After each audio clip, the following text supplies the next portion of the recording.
Platner's accuser was on CNN. We'll take a look at the clips. You're not coming forward because you have any political motivation. No, not at all. That was actually one of the huge reasons that I didn't come forward and still struggled. Like, that was a huge moral conflict to feel like... Because you'd like a Democrat to be in the Senate. Yeah. I like the things that he speaks about. They're important. They're important to people. I'm one of those people. But at the end of the day, you feel he's not being honest. That's crazy that they unironically... I cannot believe that the RNC sincerely posted this, by the way. It goes to show they have no interest in the truth in any way, shape, or form. Democratic spokesman, which I'm not, what the fuck? Hassan Piker has endorsed Janet Mills in the Maine Senate race. Like, what part of this is even real? Except for the fact that I'm Pills Mafia till the bitter end. Oh, Pills Mills, baby. Pills Mafia till I die, till the bitter end. What gives? The DSCC will not invest in the Maine Senate race if Platner remains on the ballot. Yeah, it's kind of strange because it's like on the one hand it's valid, but also on the other hand, it's like they were so excited at the prospect of this happening. You know what I mean? So Platner drops out and we get a shit senator. I mean, Platner stays in and we get a shit senator too.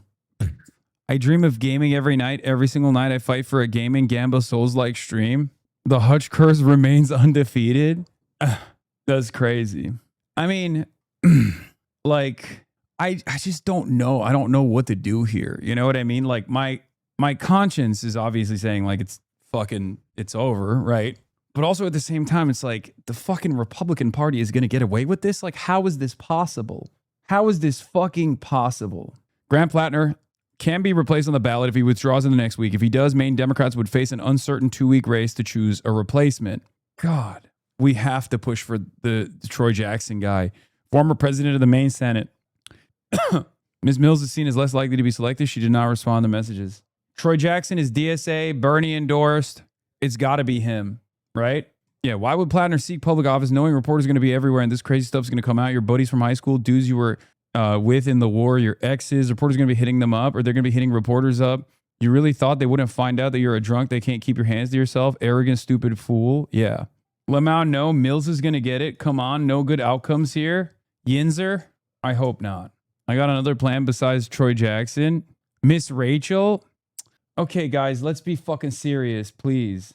Like, cool, you seriously wounded one of your best chances to unseat a GOP senator, humiliated your wife and family, and made yourself a pariah, and for what? Just totally impossible for me to understand that kind of mentality. I mean, I don't know if it's narcissism. Like, I don't know what the fuck it is. Trump has multiple sexual assault allegations and a rapist. The RNC doesn't give a fuck. One party is okay with rape. Yes. And I think that's definitely something that we should be consistently talking about. We should consistently hammer that point over and over again. It's not even about like moral consistency, intellectual honesty. Nobody gives a shit about that. Obviously, it's politics, baby. No one cares about it, right? So from my perspective, I think like we should always reassert, regardless of where this goes, we should always remind people that like Trump has fucking multiple credible rape accusations. He's gotten destroyed in the court. He's dropping out. Yeah, this is Washington Reporter. I don't know how valid this is, but I suspect he will drop out. Are the Maine voters under the comments section? The establishment is threatened. Good, we're on the right path. It's a bit weird, the timing of this. AIPAC sounds like she just got hired. Sounds like a coordinated smear campaign. Oh my God. This is the real truth. It feels, I mean, it's too, here's the thing. It doesn't matter. It doesn't matter because it's impossible. It doesn't matter. Even if the Maine voter, even if a fuck ton of Maine voters were like, nah, I'm still riding with him, it wouldn't matter because it's over. There's no way out of that. Bro, they're cooking you on left Twitter. Brother, I need you to understand something seriously. Okay? 11 hammer and sickle accounts that are not even in the United States of America have no understanding. I'm on your side. It doesn't matter. Just stop even mentioning it. Stop looking at it. Stop mentioning it. These are bad empanada acolytes, okay? Who gives a fuck? Who gives a fuck what they have to say? Who cares? Who cares? And now, I suspect they are already joining forces with Epstein as well. I don't like when you yell at Chad. You could have said that nicer. I'm going to try really hard not to be mean at you. So I'm just going to give you a minute off instead, and we're going to move on. A disturbing new report published in the last hour about Graham Platner is shaking up the crucial U.S. Senate race in Maine. Politico has new bombshell reporting from a woman who dated Graham Platner, who says Platner forced her to have sex with him nearly 5 years ago, despite her repeated objections. From that reporting, the woman, a 41-year-old Maine resident named... We can't go MAGA and just brush aside rape. What the fuck? No, I'm not saying we're brushing it aside. I'm not. What I'm saying is whether enough Mainers decide to brush it aside or not doesn't matter. It's over, right? Because it'll be a far too close of a race regardless. It would be far too close of a race with no guarantees of victory. As a matter of fact, a guarantee of defeat. Even if they were to fucking go beast mode and be like, I don't care. I don't support it. Like, this could be potentially like a pivot point, a turning point for the way that maybe we misunderstand like exactly how much appetite people have for change, that they don't even give a shit, right? So the full CNN interview's out. Okay, we'll just watch that.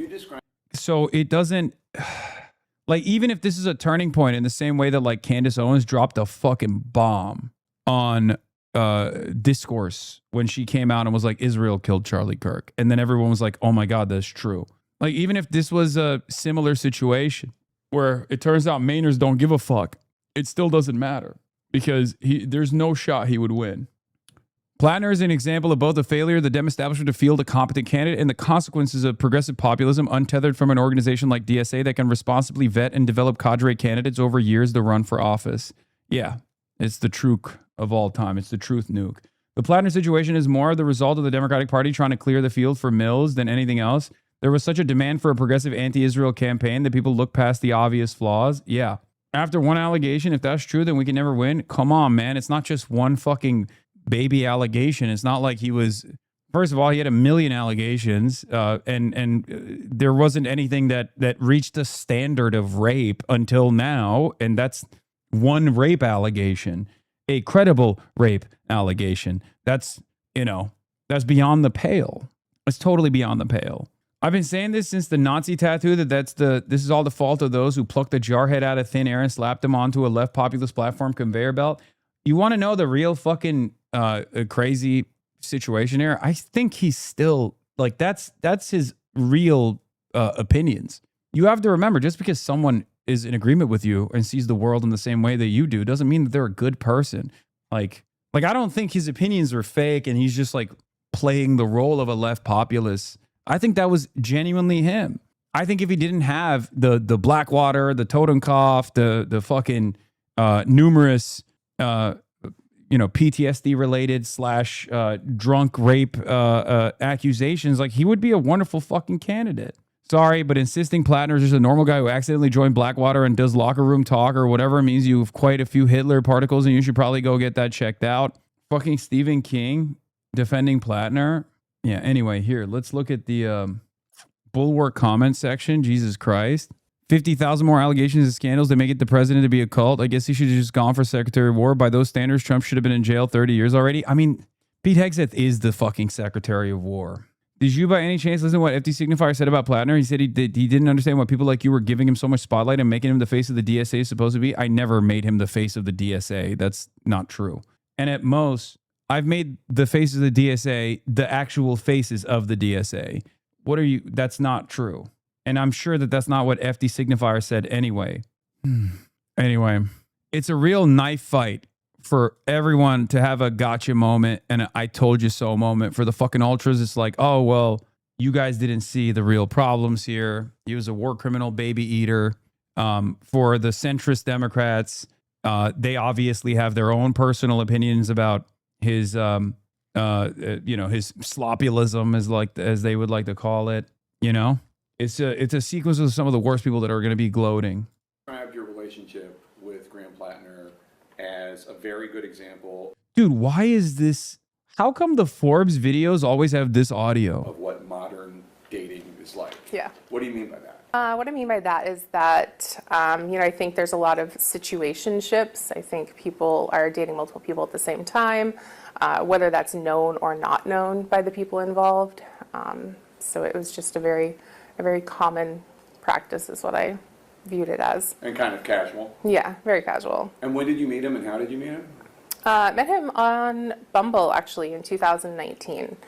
And I had known who he was. He grew up in the next town over. We had like a mutual family friend, so I always knew of. I don't understand what's happening. I thought Platner was demolishing the polls. How does this change the calculation of the point of you saying it's over?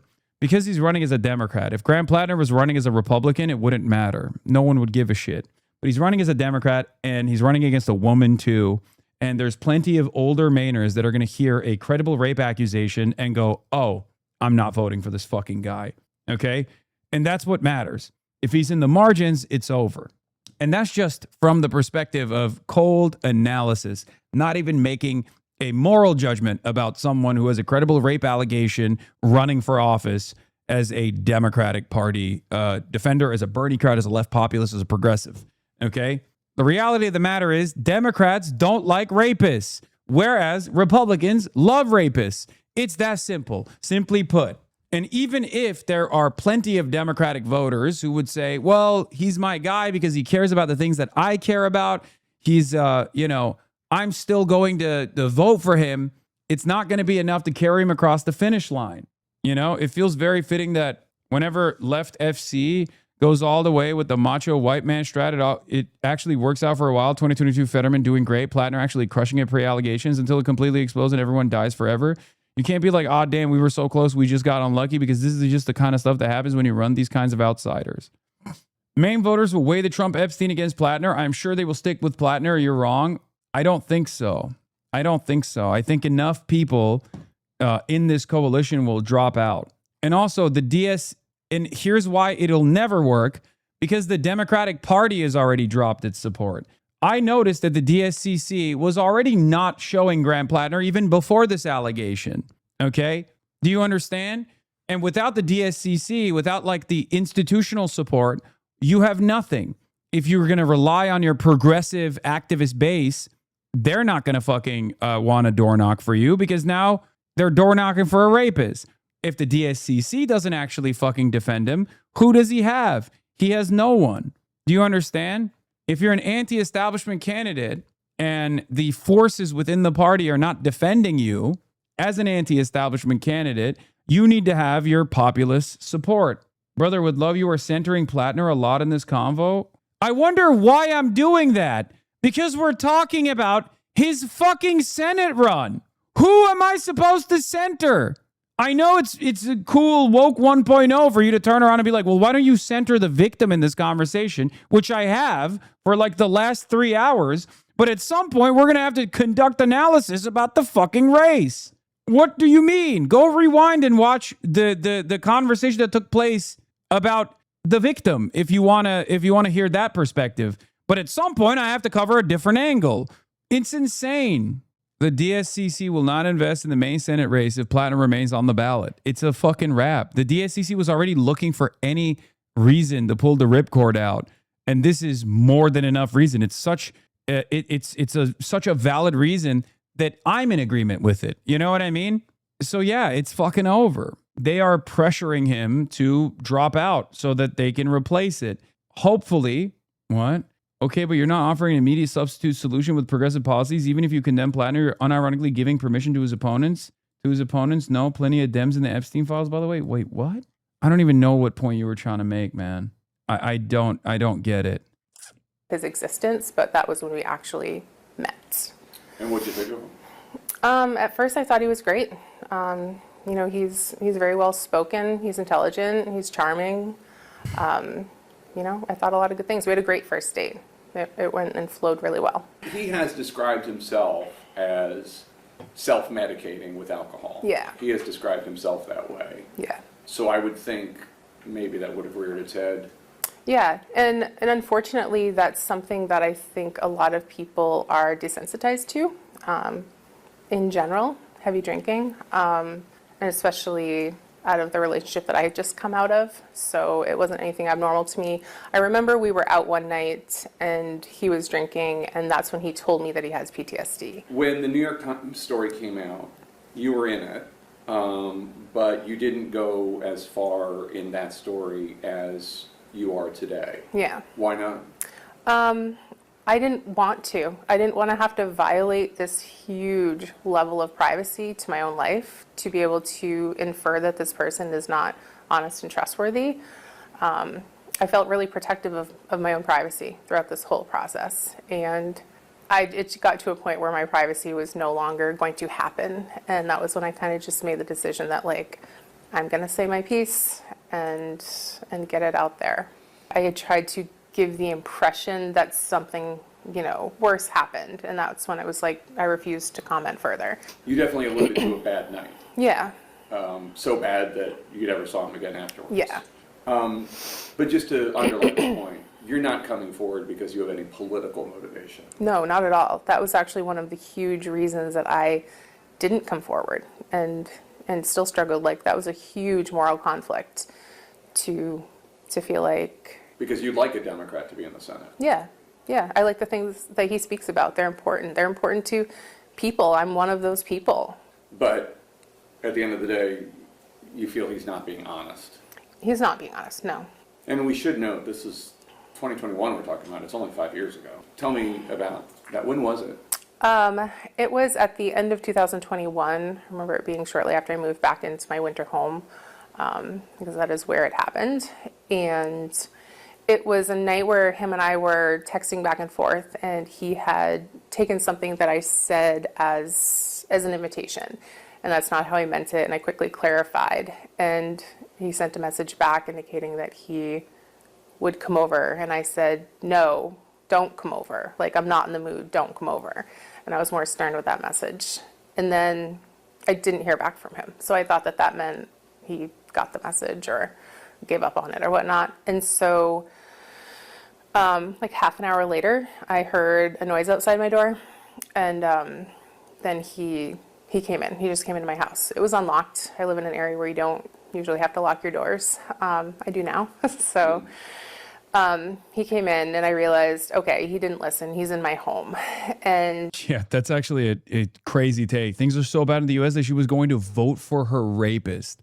That's how fucking insane American politics is right now, because that's the other side.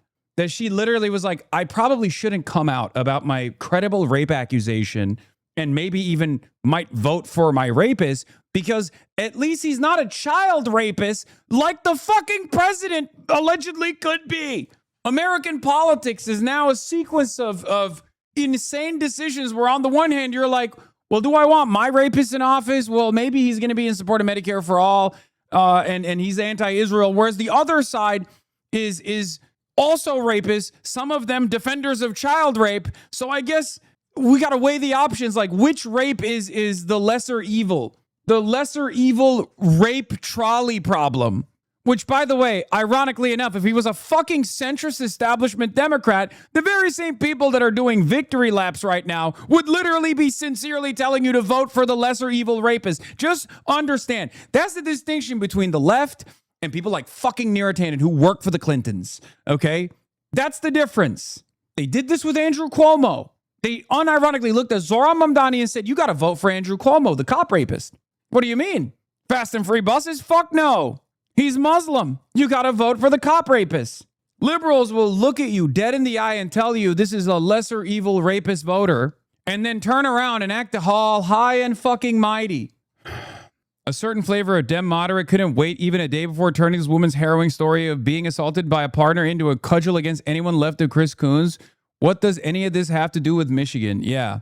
They're nasty little perverted freaks, by the way. They're cynical monsters. Just remember that. I was laying on the couch. It was probably pretty late at night, and I was already ready for bed. I just wasn't in bed. And so he had kind of like jumped on top of me and indicated that he had intentions that were sexual in nature. And I remember just at first being like, hey, I'm not into this. Like, I'm not in the mood. Like, don't, whatever. And it got to the point where I was like, okay, I feel like I've said this enough times. Like, he's not listening to me or he's not hearing me. And I looked at him and I remember this very specific look in his eyes. And I could smell alcohol and I was like, this is different. He is heavily intoxicated. Like, and that blank stare was kind of like a photographic memory that that I still have of that night, and his that was me recognizing what the situation was, and this wasn't just like, oh, hey, somebody showed up and I'm going to tell him to go home. Like, he was heavily intoxicated, had intentions with me, and wasn't listening when I said no.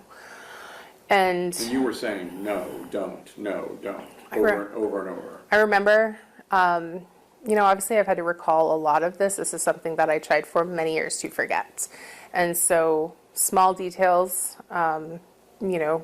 might get past me, but yes, I remember very specifically saying, I'm not into this. In my message previously, I told him I had had an old back injury, and I remember saying, like, yeah, Neera has officially won. She's the world historic goat of shamelessness, absolutely untoppable, the Michael Jordan of her craft. Say what you will, but the establishment of Vets Canada is you worked for Bill Clinton. What is this? Cushbomb came out with a hot take. We interrupt your smugness orgy to remind that Janet Mills' stable, reliable, conventional, impeccable pedigree, college educated, got fucking stomped 72% in the primaries. The unstable, unvetted, that's your brand. It fucking sucks dick. It's true. God, people fucking hate the Democratic establishment. These guys only running victory laps like this is probably going to draw more enmity. It's just crazy that they're like, they think they have any leg to fucking stand on. I mean, yeah, Jake Tapper, this is his moment too. Fetterman calls Bernie to apologize. Oh, fuck you, John Fetterman, you fucking animal. Like, I'm not in this. I've had a long day. My back hurts. Like I was in that kind of mood, like the leave me alone mood. And there was a little bit of like scuffle, like altercation. The house that I live in has like this antique sewing kit that I kept beside the couch, and that got knocked over. He like backed into it, or something was maybe pushed into it by me, or something happened in that moment, and that thing got spilled. And do you remember pushing him away? I remember potentially pushing away with my legs, like, and then as he backed into it, it spilt, and all of the sewing needles and tape and yarn and everything went everywhere. Everything had fallen onto the floor, and in that moment, I evaluated my safety. Like, a drunk person who's blackout drunk is in my home, has these intentions with me, has already caused this amount of destruction and not listening to me, and so I basically felt safe as just complying. You normally use protection. Yeah. And this time he didn't. No. And you didn't want that. No. And he didn't care. No, I don't think my words were falling on deaf ears or drunk ears. And you were still saying, don't do this, or I'm not into this? I remember specifically him like grabbing at my chest, and I like hit his hand and I said, don't touch me. And I remember that during the altercation, and specifically. Then he kept going. Yeah, and it was this weird mix of like coming in and out of, I don't think consciousness is the word, but like coming to and kind of falling back into that drunken, I don't know what I'm doing state. And yeah, and he would apologize in those moments and then go back to doing what he was doing. So he was aware that he was doing something wrong, yeah, and saying sorry. I feel like he was, in moments. Is there any way that he thought this was consensual, or no? Just because... I don't believe that you can think that that scenario was consensual. You have to understand that wasn't, when somebody is repeatedly, when somebody in the middle of it says, don't touch me, like, yeah, that's obviously not consensual. Especially if he's apologizing on occasion. Yeah, yeah. And that next... Where did the Ultras come in on this? Are they supporting Platner now that you aren't? No, the Ultras are fucking running victory laps because they don't give a shit about anything. They're just like excited. Well, to be fair, they're correct at the end of the day. They were correct about his fucking Graham Platner red flags. Obviously, this was an unbelievable... whether their analysis was based on, no, I'm good, thank you. Whether their analysis was based on, mischaracterizations or exaggerations, it doesn't matter. At the end of the day, Graham Platner is credibly accused of rape. And these guys fucking hated him. Even if they landed on it because they hate every single veteran or whatever the fuck, it doesn't matter. They they were right about Graham Platner. Their overemphasis on his red flags, or their hyper focus on, or their channeling of like Israeli propaganda at times doesn't mean anything, because it's the same as like Jake Tapper and all these other fucking dipshits. Now, their focus is directed at myself instead of like, you know, people who actually campaigned or interviewed Platner or offered a lot more coverage to Platner, because that's more so just like the fuck us on tip, which is fine. I'll take it. I don't give a shit.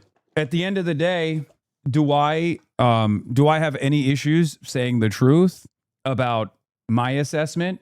I gave you what my skepticism was, and I will continue doing the same exact commentary as I have done so far. I'll tell you when there's certain things that I find to be red flags. And at the end of the day, I will leave it up to you to make the assessment on whether or not he's worthy of voting for if you live in Maine. If you ask me, is Graham Platner a better option than Susan Collins or than Janet Mills? Yeah, with the information that I had at the time, I would say that absolutely. Will you still interview Platner? Buddy, it was Platner that did not want the interview. Do I miss the Denver torta? I do. I do miss that torta. It was delicious. Warning. Much respect to Chris Robb, FD Signifier, and Sean the Black. So after everything ended, I ran to the bathroom, which is just beside my bedroom, and I was in there for a while and just trying to like comprehend things. Like, Were you crying? Were you? I honestly I don't think I was crying. I was like more in shock and yeah, just trying to understand like what had just happened. Especially like this is a person I have known and have trusted and have had very consensual relationships with, like, you know, all along until it wasn't. And so that was a really hard thing to understand, that this was a person I trusted. And so I spent a little bit of time in the bathroom, and when I came back out, he was asleep in my bed. And at that point, I didn't know what my options were. Like, obviously, I don't want this person in my house. And when I, you know, earlier had realized how drunk he was, I knew that he had driven over that way. Like, I'm surprised he made it to my house. And if I woke him up and sent him home, like, I am now making the decision to put somebody that drunk on the road. And The echo is from their end, not mine. I didn't want to live with the fact that, like, if he got into an accident or hurt somebody else. And I remember thinking that I could tell him to leave, and I could call the police immediately, and I could at least get him caught for drunk driving. So I was like, I'm going to let him sleep, and the second he wakes up, I'm going to tell him to leave. And so he slept. I lay there in like a state of panic all night, and I remember turning on, I have like one of those noise machines that you sleep with, and I turn it on ocean waves, and I'm like, I'll just try to meditate. It didn't work. So in the morning, he woke up, and he went to go put his arm around me. And I was like, whoa. And realizing this person doesn't know that what happened wasn't okay. And so I remember taking his arm and throwing it back at him. And I said, are you fucking serious, Graham? And he's like, what? And I'm like, do you not remember what happened last night? He's like, no. And I'm like, okay, I need you to get dressed and leave and never talk to me again. Like, nothing that happened was okay. And he did. He just got up and got dressed and left and didn't seem concerned.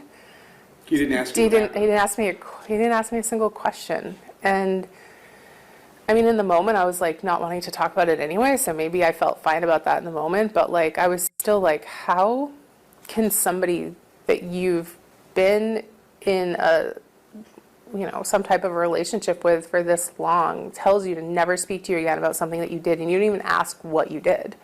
So he left. He didn't talk to me, and I waited a couple weeks because I knew that with what had happened, I could have gotten pregnant, and I wanted to wait and to make sure that wasn't the case. And so I waited until that happened, and I sent him kind of like a final send-off message. And What did it say? I remember a few pieces of it, and I remember saying that like nothing that happened that night was okay. or consensual. And I waited on Instagram, you see when it says seen. And so I gave it a couple days. It said that it was seen, and I still didn't hear back out. And at that point, I blocked him on everything. I deleted his number. I blocked and deleted his text phone number as well, because text and Instagram are, I think, the two ways that we had communication. And I've never heard from him since. He posted a comment on Reddit about a video promoting underwear designed to prevent rape. And he wrote, quote, "Rape is a real thing. If you're so worried about it to buy Kevlar underwear, you'd think you might not get blacked out, fucked up around people you aren't comfortable with." Right. What did you think when you saw that? I thought, here's a man who was drunk and who, by dictionary definition, raped me. And he's blaming drunk women. So I just felt like that was a very odd take to have on that. And I also feel like with all of the comments that he made about women, sexual assault, rape, even, the comments that he had made that was in the New York Times article about, threatening people with rape, why does this person have this issue, scattered throughout their life, throughout their commentary, it's on their mind? Come on, man. And why do they have such a strong opinion about women coming forward with allegations? I just feel like this isn't the first time. I know that you have been very reluctant to tell this story. Yeah. Very reluctant. Why did you ultimately decide to do it? Why come forward? A few reasons. One of the biggest ones is that I think that there are a lot of men in this world relying on the silence of women and to be where they are. And I don't want to contribute to that. I also want to just get my life back. There are going to be people, maybe even his campaign, certainly his supporters, who say this is politically motivated. What would you say to that? I couldn't disagree more. That was actually one of the reasons that I didn't come out. Because you agree with his politics. I do. I really agree with his politics. I think we need somebody with those political stances and who are willing to do the work. And, I see his political videos. They get me fired up as well. I understand why people want someone like him in office. And I felt like me coming forward. That's fucking insane. Think about it. Think about it. That's her rapist. And because his political perspective is such a breath of fresh air in comparison to what is normally fielded, that she's literally saying, my rapist, I seriously contemplated voting for him.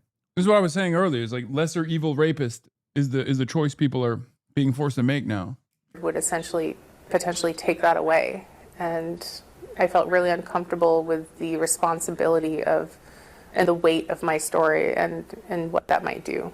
When people hear this from you, are you saying you should not vote for him because of what happened? I'm not going to go as far as to say that. I'm just here to tell my story, to give a clearer picture of who he is and the type of past that he has.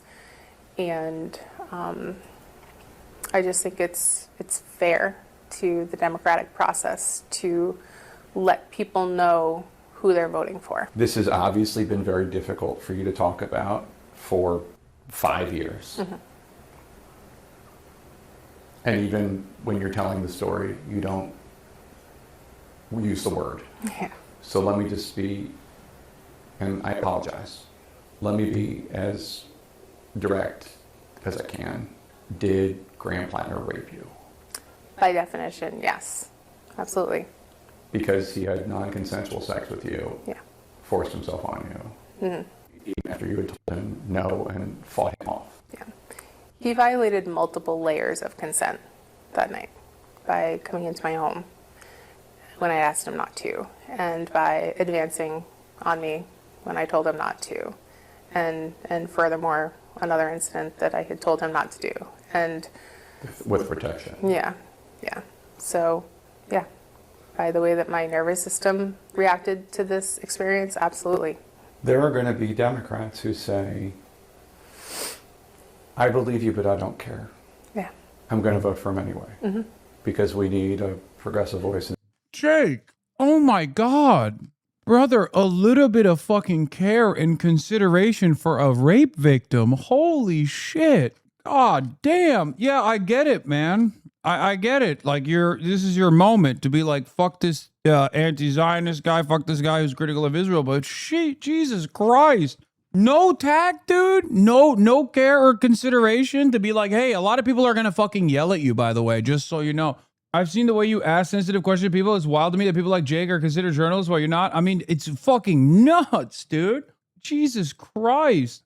The United States Senate.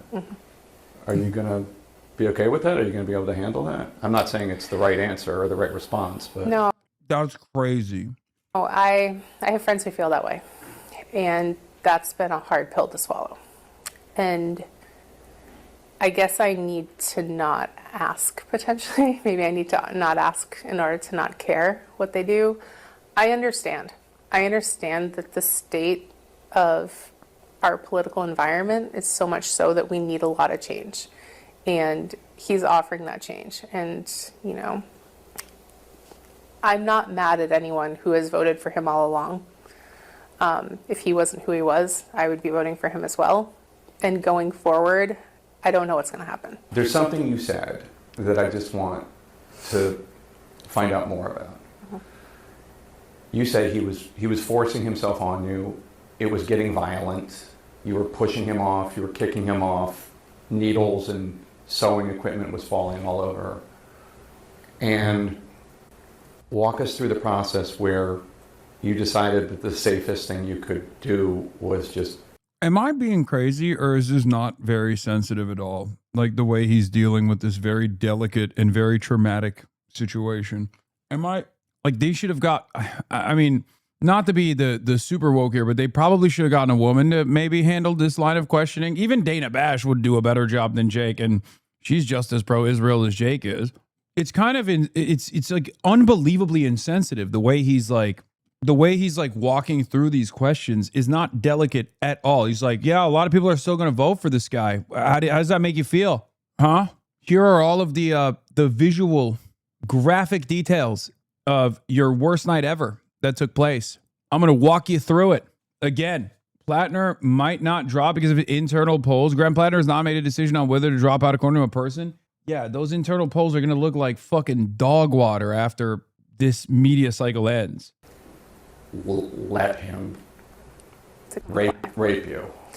Yeah, I had never been in that situation before.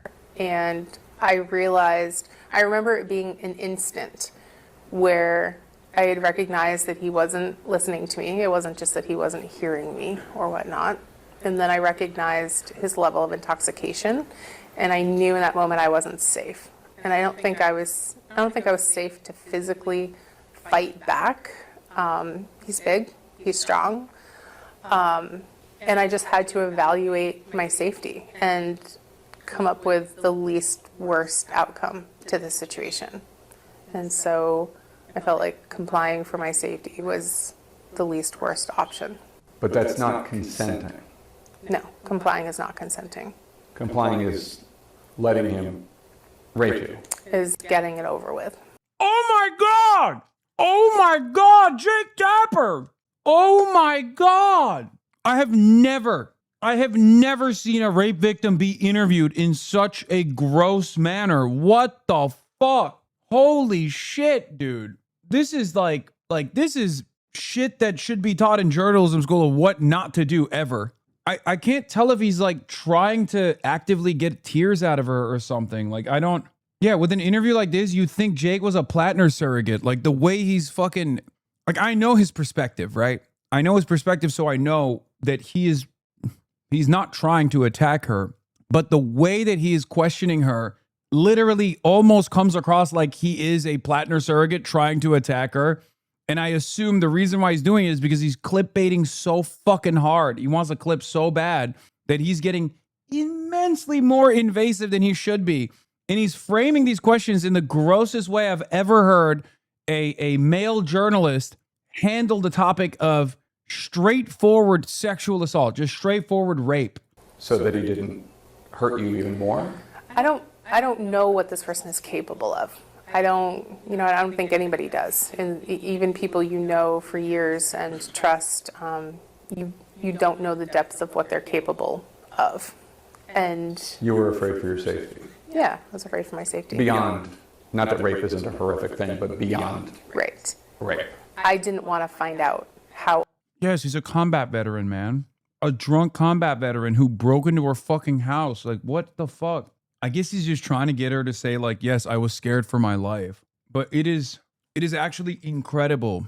It is actually incredible that the words, "you let him rape you," came out of his fucking mouth. Like, am I too woke? I don't know, man. Am I being too woke here? I feel like this is unacceptable. Like, he dropped it twice, not once. This is going to sound crazy, but I think he's trying to make Platner sound worse. Yeah, I mean, he's already maximum bad. But it's just crazy that, like, there's a center called DART that teaches trauma-informed journalism. This is going against everything they stand for. Yeah. Anyway, this is not going to go anywhere, obviously. No one is ever going to fucking criticize Jake Tapper's horrifying interview, the way that he's, like, so unbelievably invasive. His career is set, especially after the Ellison purchase. But, well, like, if you're a rape victim and you see this interview, you're probably going to be like, I don't want to fucking come out. That's nuts. I mean, even if you don't care about the individual that you're doing this, like, invasive line of questioning on and potentially re-traumatizing, this is literally like a warning sign to virtually every potential rape victim to never say anything, because she's handling it with a lot more grace and a lot better than most people would. Certainly I would, but a lot of other people that see this are most likely not going to see the same takeaway. They're going to think, what the fuck? Horrible. Unsafe I could get that night, or how harmed I could be that night. I know this is probably one of the toughest things you've had to do in your life, so I just want to thank you for trusting us and sitting down with us. Yeah, thank you. I appreciate you guys being here to do this and to help share these stories very kindly and delicately. Okay, if you say so. Definitely not very delicately and kindly. Very different assessment I got out of that. All right, let's see what the rest of the CNN is. Gain of 4 seats to go from the minority party to the majority party in the United States Senate. And Yeah, this is, so someone in the chat said, I'm a sexual assault survivor, just how police question you about it. And I don't mean that as a compliment. Yeah. Collins, the Republican incumbent, is the only Republican running for re-election in a state that Kamala Harris won in 2024. So this is supposed to be one of the top-tier targets to have Democrats start making their build towards the potential 4 flips that they would need as a net gain to win the majority. Without Maine, if Susan Collins is to win re-election here, this becomes a much, much tougher climb for Democrats to win the majority. David Jellian, thanks very much. Just ahead, what our political team. Your political strategy is either a failure or purposely misleading. It's sad that you will never, ever feel the consequences of that failure. Are you talking to me? You're fed, bro. Americans getting treats, nobody else getting anything. Do you ever think that people just don't care about sound argument anymore? You're going to get more people on your side? Does YouTube notify you of threats people post? 53-month subscriber first starts noticing people saying hateful things about me, then becomes the hateful person. Classic story. Went from seeing negative videos about me to believing the things that they saw in the negative videos and becoming the person. Incredible. So bizarre. Because you're mean as fuck, the chatter's law? Sure. I would love for you to hear people out a little more. Out of context chats. Okay, you said your political strategy is either a failure or purposely misleading. It's sad that you will never feel the consequences of that failure. What is the out of context over there? Ukraine's stomach person DM'd on Discord seems to have not been around the past few days, willing to give the benefit of the doubt. They're caught arguing with this shit again. Easy perma. I'm cool as fuck to my chatters. It's true. From 2024 to 2025, they used to be normal. Ukraine is cooked either way. I don't think there's any recovery for us anytime soon. I don't see much light at the end of the tunnel for Ukraine, unfortunately. Between family and friends, I only notice 2 categories of people. Those who want to leave the country and reactionary right-wingers who want to draft everyone possible and fight till the last person. 53-month subscriber. How did this happen? Yeah, Democratic Party entryism. Why don't you support third parties? Oh my God, dude, stop. Okay, for your sake, we're not going to cover this right now. Please. When you call with your credit card, we will send you this. If Platner drops out, a well-placed source inside the Maine Democratic Party is considering running a second state convention, nominating delegates, and having the delegates elect the new Democratic Senate candidate. Got hit with a BE beam. Yeah, it's like such a crazy moment to say this, by the way, especially considering that it's like, this is like, I mean, not even the bad empanada shit, but like the DSA is cooking right now. Like Graham Platner is not a DSA affiliated candidate at all. I didn't go out and personally endorse Graham Platner. I didn't go out to like campaign with him. There are candidates that I do campaign with, right? And you know them. You know the candidates I campaign with. You see them on the broadcast. I never fundraised for him. They wouldn't even grant me an interview, to be fair, which I wanted to early on. After they saw some of my scrutiny, they shied away from it. I talked about it. They're still going to say he's a DSA candidate regardless. Yeah, Platner's not endorsed or affiliated with the DSA. The main chapter of DSA independently recommended him as a part of their June 9th voter guide, but that is after Mills suspended her campaign and it notably held him at decent arm's length. If you were to say, you have defended the principle of saying that not all vets are fucking baby killers or we should be treating them in the same way, then yeah, I still defend those principles. If you were to say, I don't like that you said that Graham Platner is a better candidate than Janet Mills or Susan Collins, then yeah, no, I disagree with that assessment as well. Given the information that we had at the time, and clearly for the perspective of the Mainers, he was that candidate. So what the fuck do you want me to do? Lie to you? I'm not going to do that.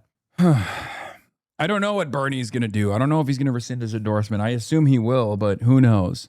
And the detail she has and the way that she has and is making it up. I mean, her statements are completely credible, and it is incumbent on everyone to believe what she is saying, and it is incumbent on Graham Platner to get out of this race immediately, and then I hope he is prosecuted to the fullest extent of the Maine law. And Alyssa, based on what you've seen, do you think the response so far to this is markedly different than previous? It is markedly different. You know, a number of prominent Democrats have asked for him to step aside, but I want to know why. I knew the first accuser, who did not accuse him of sexual assault, but of domestic violence that came forward in the New York Times.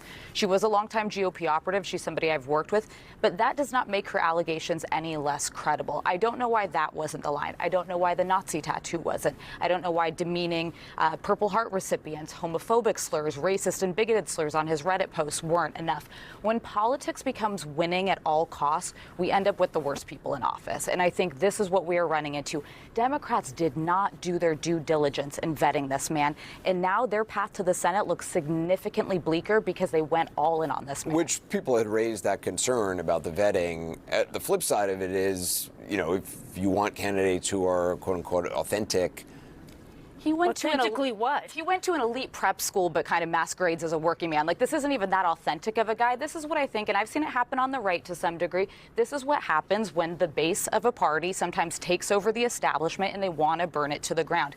This is a man who's dabbled in anti-Semitic tropes. He has gone. I struggle to find things to defend him at this point, yet most of the establishment stood beside him. And Democrats, one of their strongest arguments they want to make going into the midterms is it's about character, it's anti-corruption, it's about getting the Epstein files out. When you're standing by a man who's been accused of these things, you can't make that case as credibly. Scott, if Platner does decide to step aside, do you think the Maine Democratic Party will be able to nominate someone new without alienating former Platner supporters? How do you see it? Well, that's a great question, because it's something that Alyssa said. I agree, by the way, with everything Alyssa said. She raised all the correct issues and said this is what they had signed on to. The only thing I disagree with is when she said that he hadn't been vetted. No, he had been vetted. All of the things that have been stated, it was all out in the public. And people like Ro Khanna, Bernie Sanders, Elizabeth Warren, Tim Walz, the Bulwark, Pod Save America, all these people came together to overlook it all, to explain it all, to rationalize it all. He was vetted. People knew all these things. And a whole bunch of Democrats in Maine showed up and voted for him anyway. And a bunch of donors from around the country sent him money anyway. I agree with Alyssa's question. What changed? Why are you bailing on Graham Platner now? You already signed off on Nazi tattoo, a self-described communist, somebody who's had rape fantasies, somebody who has been on a social media platform known as a playground for predators, and on and on and on and on and on. And the difference between this accuser and the previous one is simply this. She's a liberal. It's okay, I guess, for Democrats that their candidates assault conservatives. But he broke into someone's house and apparently, according to her, raped her. And because her politics are correct, they can now believe it. All of this whole thing is disgusting. But to say that they hadn't vetted him or that they didn't know about all this is totally false. They knew it and they signed up for it. And I don't know why they're backing away from this scumbag today when they had already signed off on all that other crazy behavior. Christine, what do you say to that? I mean, look, there's not a lot to defend in this scenario in Maine right now. You know, I'd like to think that they didn't do a good vetting, right? I'd like to think that folks didn't know all of this in the way that Scott said, that things came out as revelations as it moved forward. You know, the kind of looking back on this very, very soon, I hope will give us the answers to that question I about hate this piece whether of shit. there was vetting and how deep Scott it was. Jennings. But, you know, You're a the Trump Republican- supporter, man. You're a Trump supporter. You're a fucking Trump supporter. What are you talking about? Oh my God, I can't believe he did a rape. Like, what do you, oh, really? I can't believe you support Trump. The fuck do you mean? You're an Epstein affiliate defender. The fuck is this bullshit? Yeah, calls for Platner to drop from Schumer, Gillibrand, Warren, Slotkin, Kelly, Booker, Schiff, Ro Khanna, Gallego, Markey, DSCC, Vote Vets, and Citizens United, Senate Majority PAC. Everyone's calling for him to drop out. Platner aid list items, list terms for dropping out. If he was to step down, it would only be a guarantee of being replaced by a candidate who he believes is the true values and vision of policy agenda the campaign Maine voted for. Oh no, people are going to say he's in no position to make these, oh God, I hope the fucking, I mean, I know what he's trying to do and I don't disagree with this. I think it's the right thing to do. It's the Democratic thing to do. But it's just the DNC is going to fucking use this as an opportunity to be like, fuck you. You don't get to have a say on here. You're a rapist. Oh, no. Dems are going to do everything in their fucking power to make sure that there isn't a fucking anti-Zionist in that position, a pro-Medicare for all guy in that position. There's no shot. Some context regarding this. The ambitious corner-cutting Bernie crap political strategists cracking up when asked how they vetted Platner have a history of unprincipled, reckless rush recruitment and campaigning, the dangers of left sloppyism. Yeah, I don't care about left sloppyism, okay? I don't know how these guys found Graham Platner. Like, I think that there were plenty of fucking red flags, including the chest tattoo, that should have been enough for them to see, because it was on his Instagram page. What is this? I've been telling you to stop putting all of our eggs in one basket. Whose eggs? What basket? Who are you guys talking to? You're making it seem like Graham Platner was the fucking president of the Democratic Socialists of America or something. What is this? Where are the eggs and what is the fucking basket, dude? Who is this? Is this bait?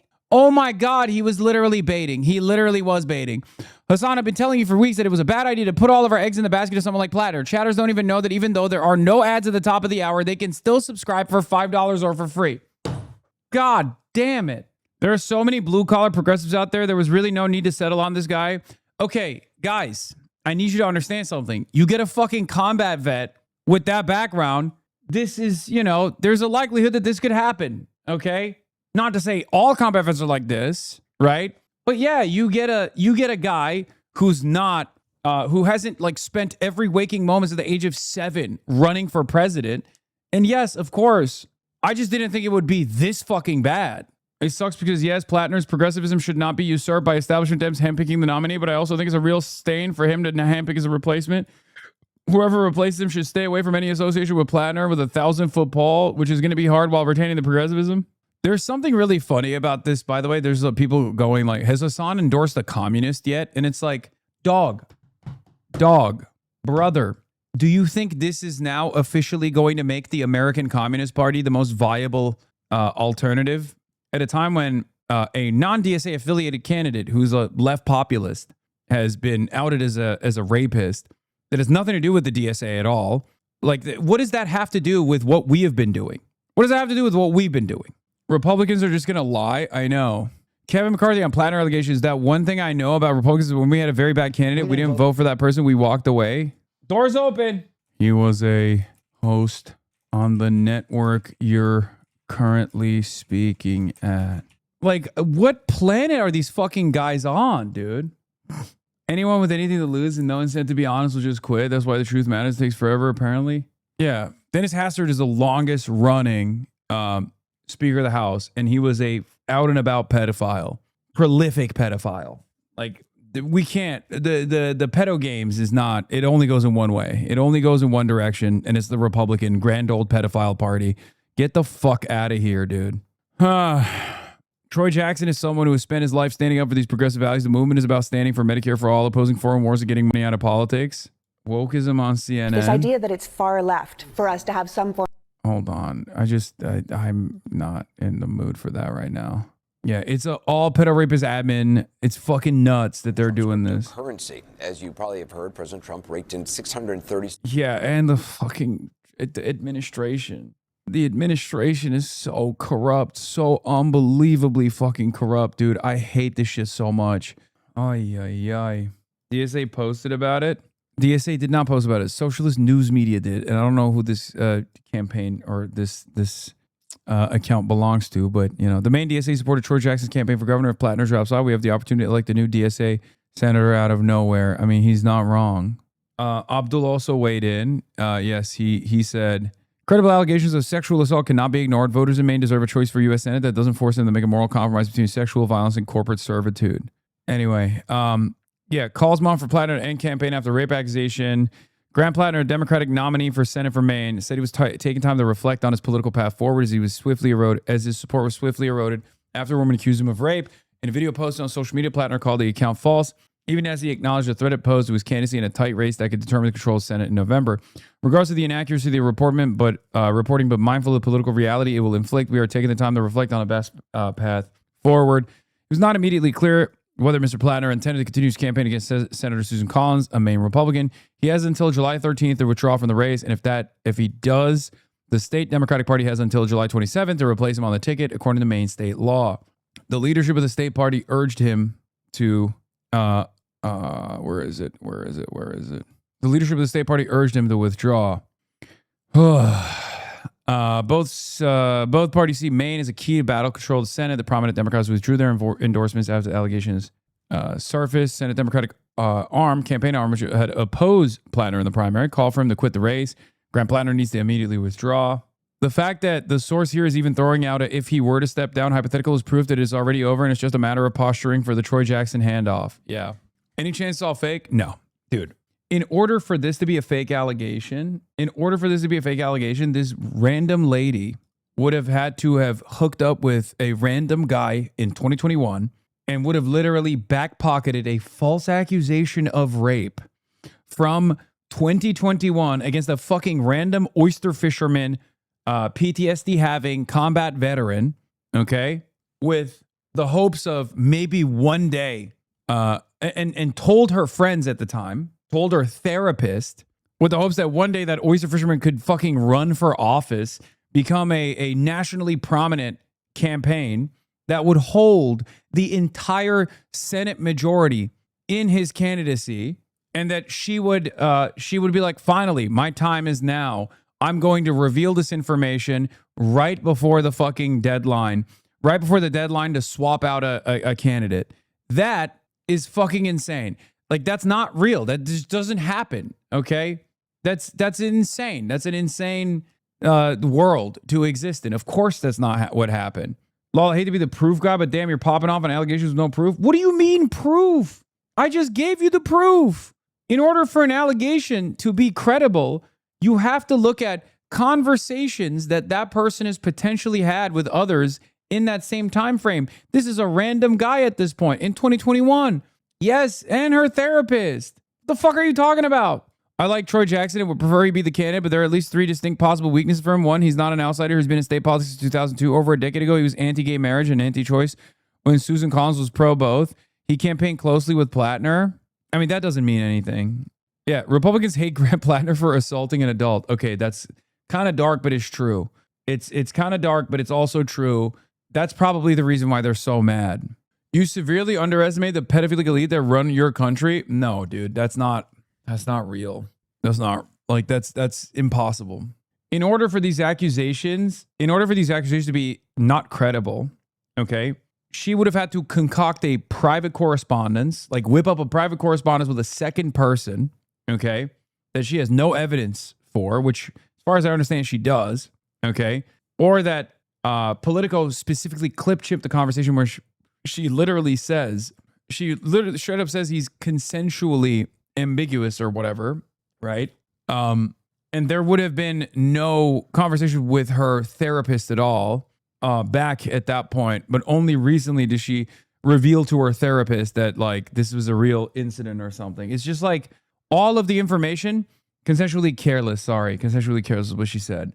Didn't the therapist not comment? There are like 4 people who aren't coming forward to back up her story. Why are they not backing up her publicly? The therapist is probably not trying to fucking come out on a nationally significant story, especially because it's a violation of like the therapist might not be comfortable. The therapist might not be comfortable speaking on her on the things that she revealed to him. Yeah, you're forgetting that she told a third person that she dated after Platner, and that third person also corroborated that aspect of Politico. Exactly. They would have to literally. They would have to have concocted, like they would have had to like coach her and find a third party to say yes to it. Like it's an impossible scenario. It's an unbelievably sophisticated psyop that is virtually impossible. The much more likely outcome is that this is a credible accusation of rape. No, it's not. Yes, it is. There are contemporaneous documents from a therapist and text message conversations with third parties. What are you talking about? It's getting to the point where this is like a Charlie Kirk was assassinated by Israel style situation for some people. You know, not to... how come this only works one way? Why can't the Dems be like Republicans and say the goal is to get rid of the Republicans, just plow through this? Great question. They have done that. And they will continue doing that. Just not for Graham Platner. Because Graham Platner was someone that they wanted to get rid of regardless. So he doesn't even have the DSCC backing. They have done that. I mean, Bill Clinton. Right? They've done that with the Biden accusations. Now, credible or not, doesn't matter. They were just they plowed through it. It didn't matter for them. It's not like they made a significant assessment on whether or not Tara Reade was valid or credible. They just were like, no, shut the fuck up. They did that for Cuomo. Cuomo plowed through it. So that only works in one direction. It doesn't work in the opposite direction. And to be honest, I don't think it should work in the opposite direction. Okay? Yeah, at bare minimum, contemporaneous conversations about alleged rape is enough to establish probable cause to charge someone for rape. Maine, I believe, has a 20-year statute for it, too. So Graham Platner has a lot bigger issues to worry about than just just dropping out of this fucking race. He could literally be charged with rape, criminally charged with rape, okay? Which should happen, for the record. It's fucking ridiculous. So... yeah, anyone who's subject to that should be instantly disqualified from political office, full stop, is you know, like the Occam's razor, you know, what's the likely scenario here that like a random woman and a random man, an oyster farmer, oyster fisherman, fucking, you know, Blackrock mercenary or Blackwater mercenary, got together and had a night of consensual sex, and then the woman decided, ooh, one day he might fucking run for office, and I'll just like lie about it in 2021, years prior to any sort of investment whatsoever into Graham Platner running for office. Like, that's crazy. Yeah. For this to be a false accusation, she would have had to have a slander campaign 3 years ago, which was not a public figure, which is insane. Yeah. Or like I said, there would need to be like literally fake information. Like, it's a real consensual relationship, but then like there are faked contemporaneous conversations and second and third party accounts. Like, that's an unbelievable level of investment. It's just like it's criminal in and of itself. Like, that would be the most sophisticated smear campaign that has ever existed. It's like easier to fucking probably, you know, incapacitate someone in other ways than to do that. It's not likely at all. I don't understand why the New York Times screwed up their story. They obviously weren't trying to catch and kill lawyers' incompetence, even if she didn't tell the New York Times. I think, and there will definitely be more coverage on that element as well. Like, how did the New York Times fuck this up? Will absolutely be part of the coverage. But I think the reason why she didn't want to come out was twofold. One, she didn't want to say that she was raped. And two, she did not want to be She did not want to say that she was raped, and she also did not want what do you call it? She probably didn't want to fuck up his chances. As damning as that seems, as like devastating of a reality as that is, I believe it when she says like I agreed with his politics, and I genuinely it like weighed on me because the fate of the Democratic majority in the Senate hangs on my shoulders. That like she says she prepared to vote for him. Graham Platner had told a story about himself that some folks were willing to believe, about a story of growth, a story that comes even, I think, and they were willing to believe it over the troubling signs that Andrew reported, that women had come out and said before. Yeah. This is a new, I think, new piece of information that is serious, that's corroborated, and I think has had the justified reaction to it. I don't expect Graham Platner to last through the week, and I think that him saying, they're kind of like, we built this grassroots base of volunteers, those are the very same people who feel quite lied to right now. Like, those are people he said that there wouldn't be more stuff coming out to. So I think that that's actually a critical, that's actually a critical piece of this, is that not just that the DSCC's changed their mind, or maybe some people who didn't want him to win the race originally don't like him anymore. That volunteer base that was driving that interest is turning on him. And I think that's really going to be the most damning part of this. But, I to the point about kind of outsider candidates, even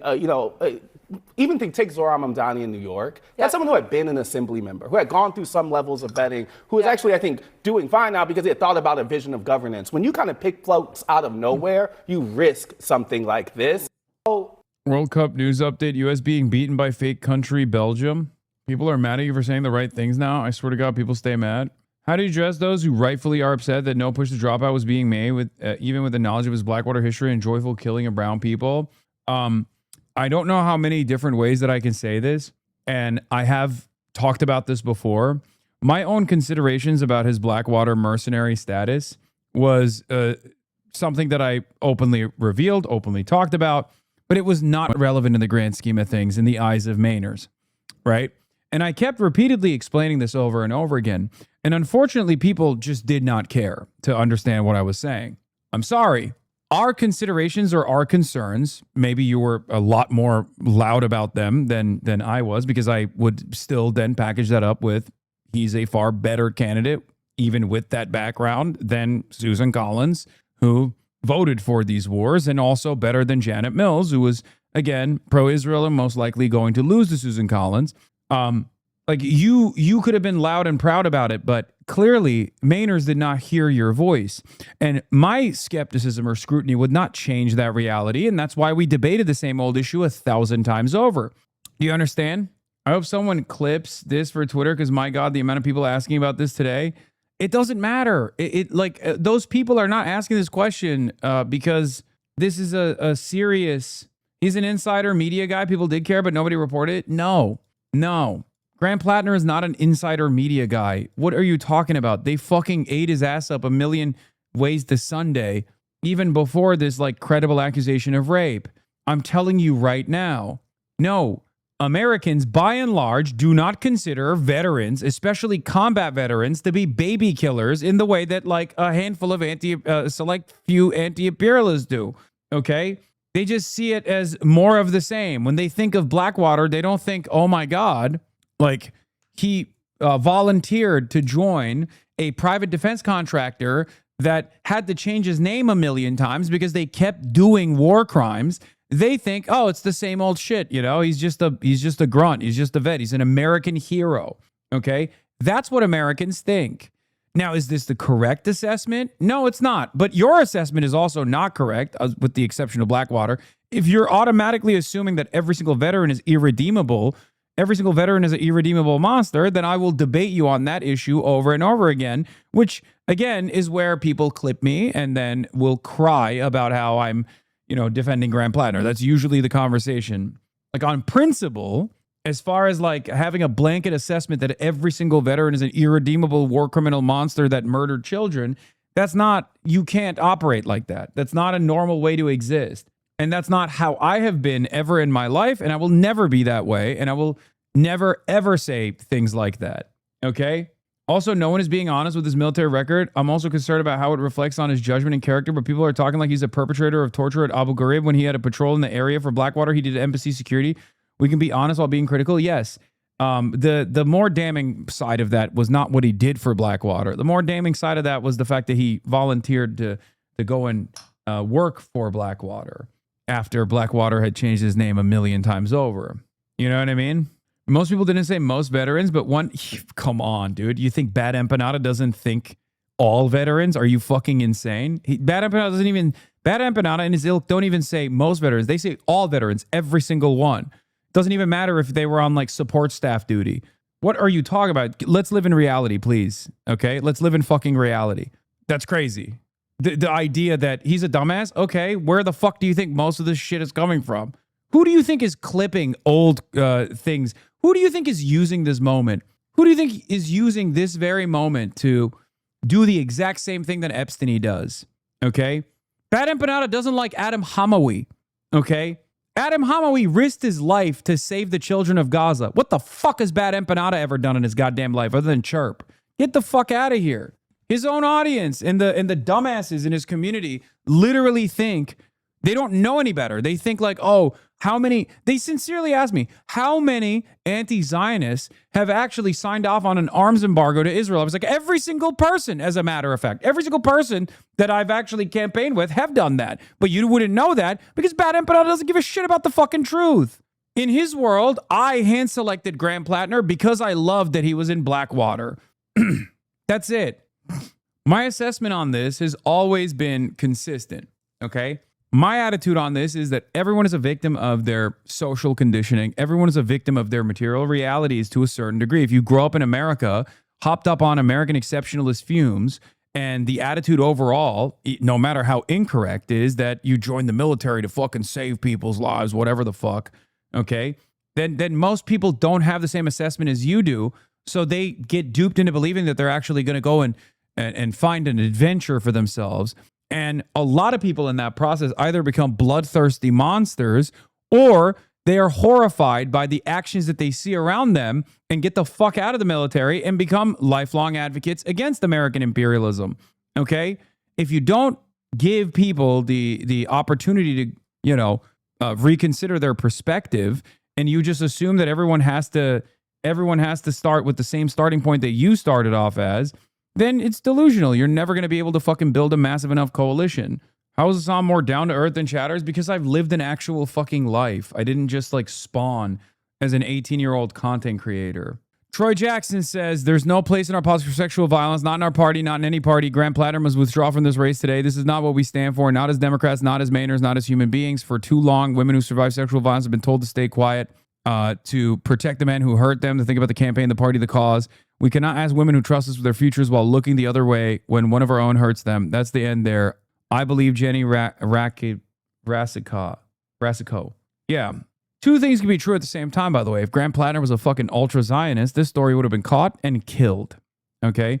Even if it did came out, K-file. Dang, he lost Mike from PA. Previously said Mossad was responsible for my first Reddit story.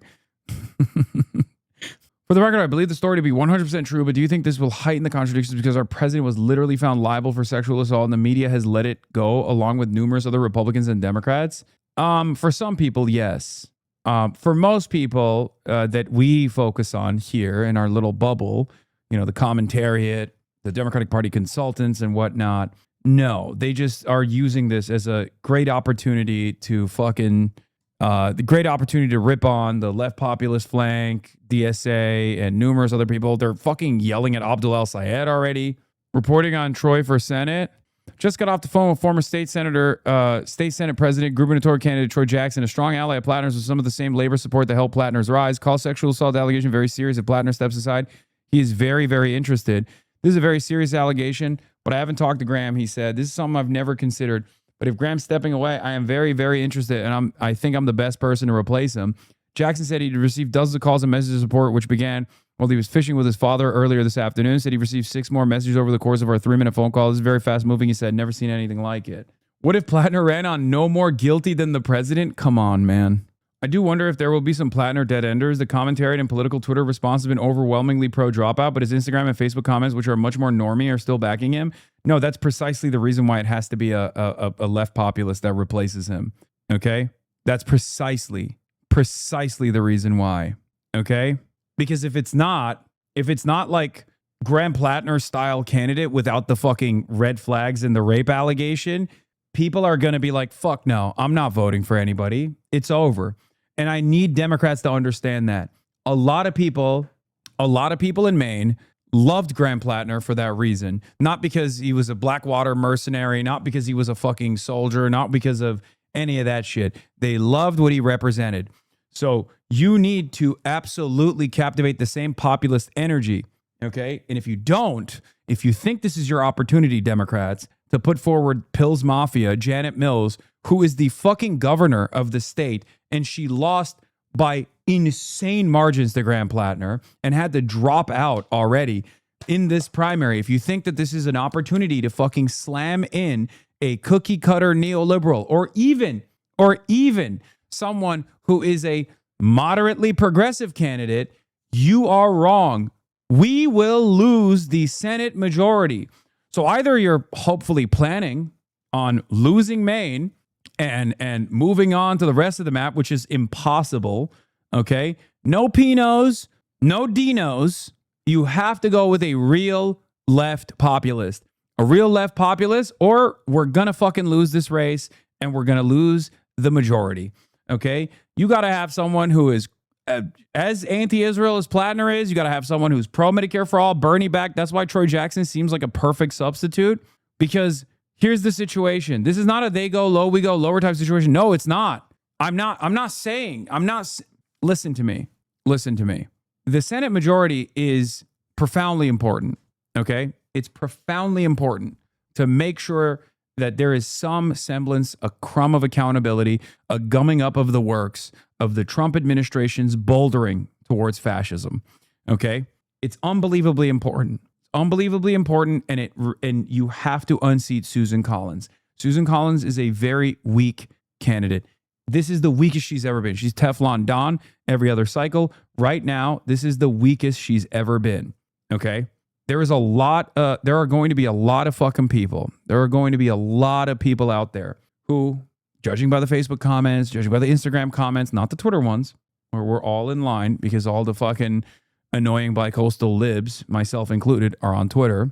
But judging by the anger that people feel, they are going to want a substitute that is similar without the rape allegations. That substitute seems to me to be Troy Jackson.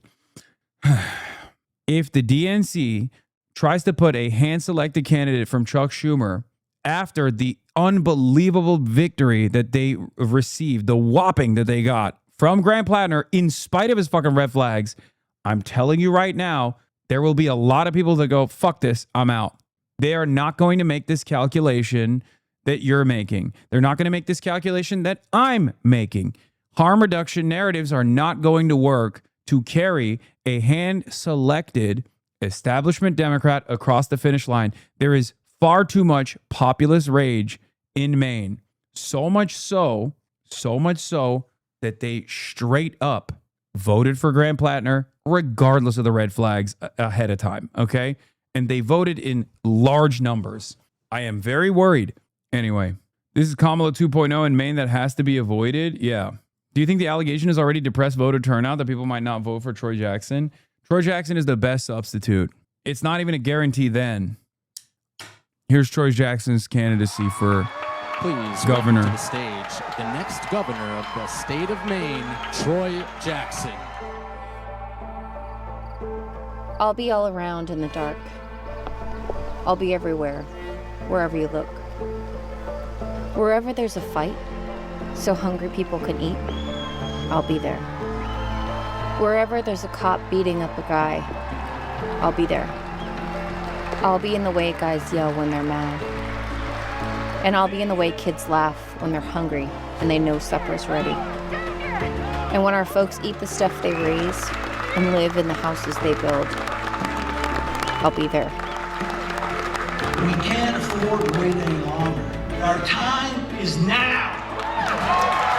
We're not from the left. We're not from the right. We're from the bottom. And finally we're right. 3 hours ago, I had never heard of Troy Jackson, but I will die for him now. Does he have the juice? According to matchups, he does. They've already polled him on it. This is how a true DC pro gloats over her enemy's smoldering corpses by pretending not to gloat, only saddened and concerned about the fate of our country. We amateurs ain't shit. By the way, I will say, did you fill out your blue sky apology form yet? No, I did not. And I will not. Iran hit 2 commercial ships. Brace yourselves. Oh shit, they're reeling from the Graham Platner news. Yeah, Moshtaba Khamenei said it's either Graham Platner or the Strait closes. On a Monday too. Bold. Anyway, what a fucking day this has been, huh? Jesus Christ.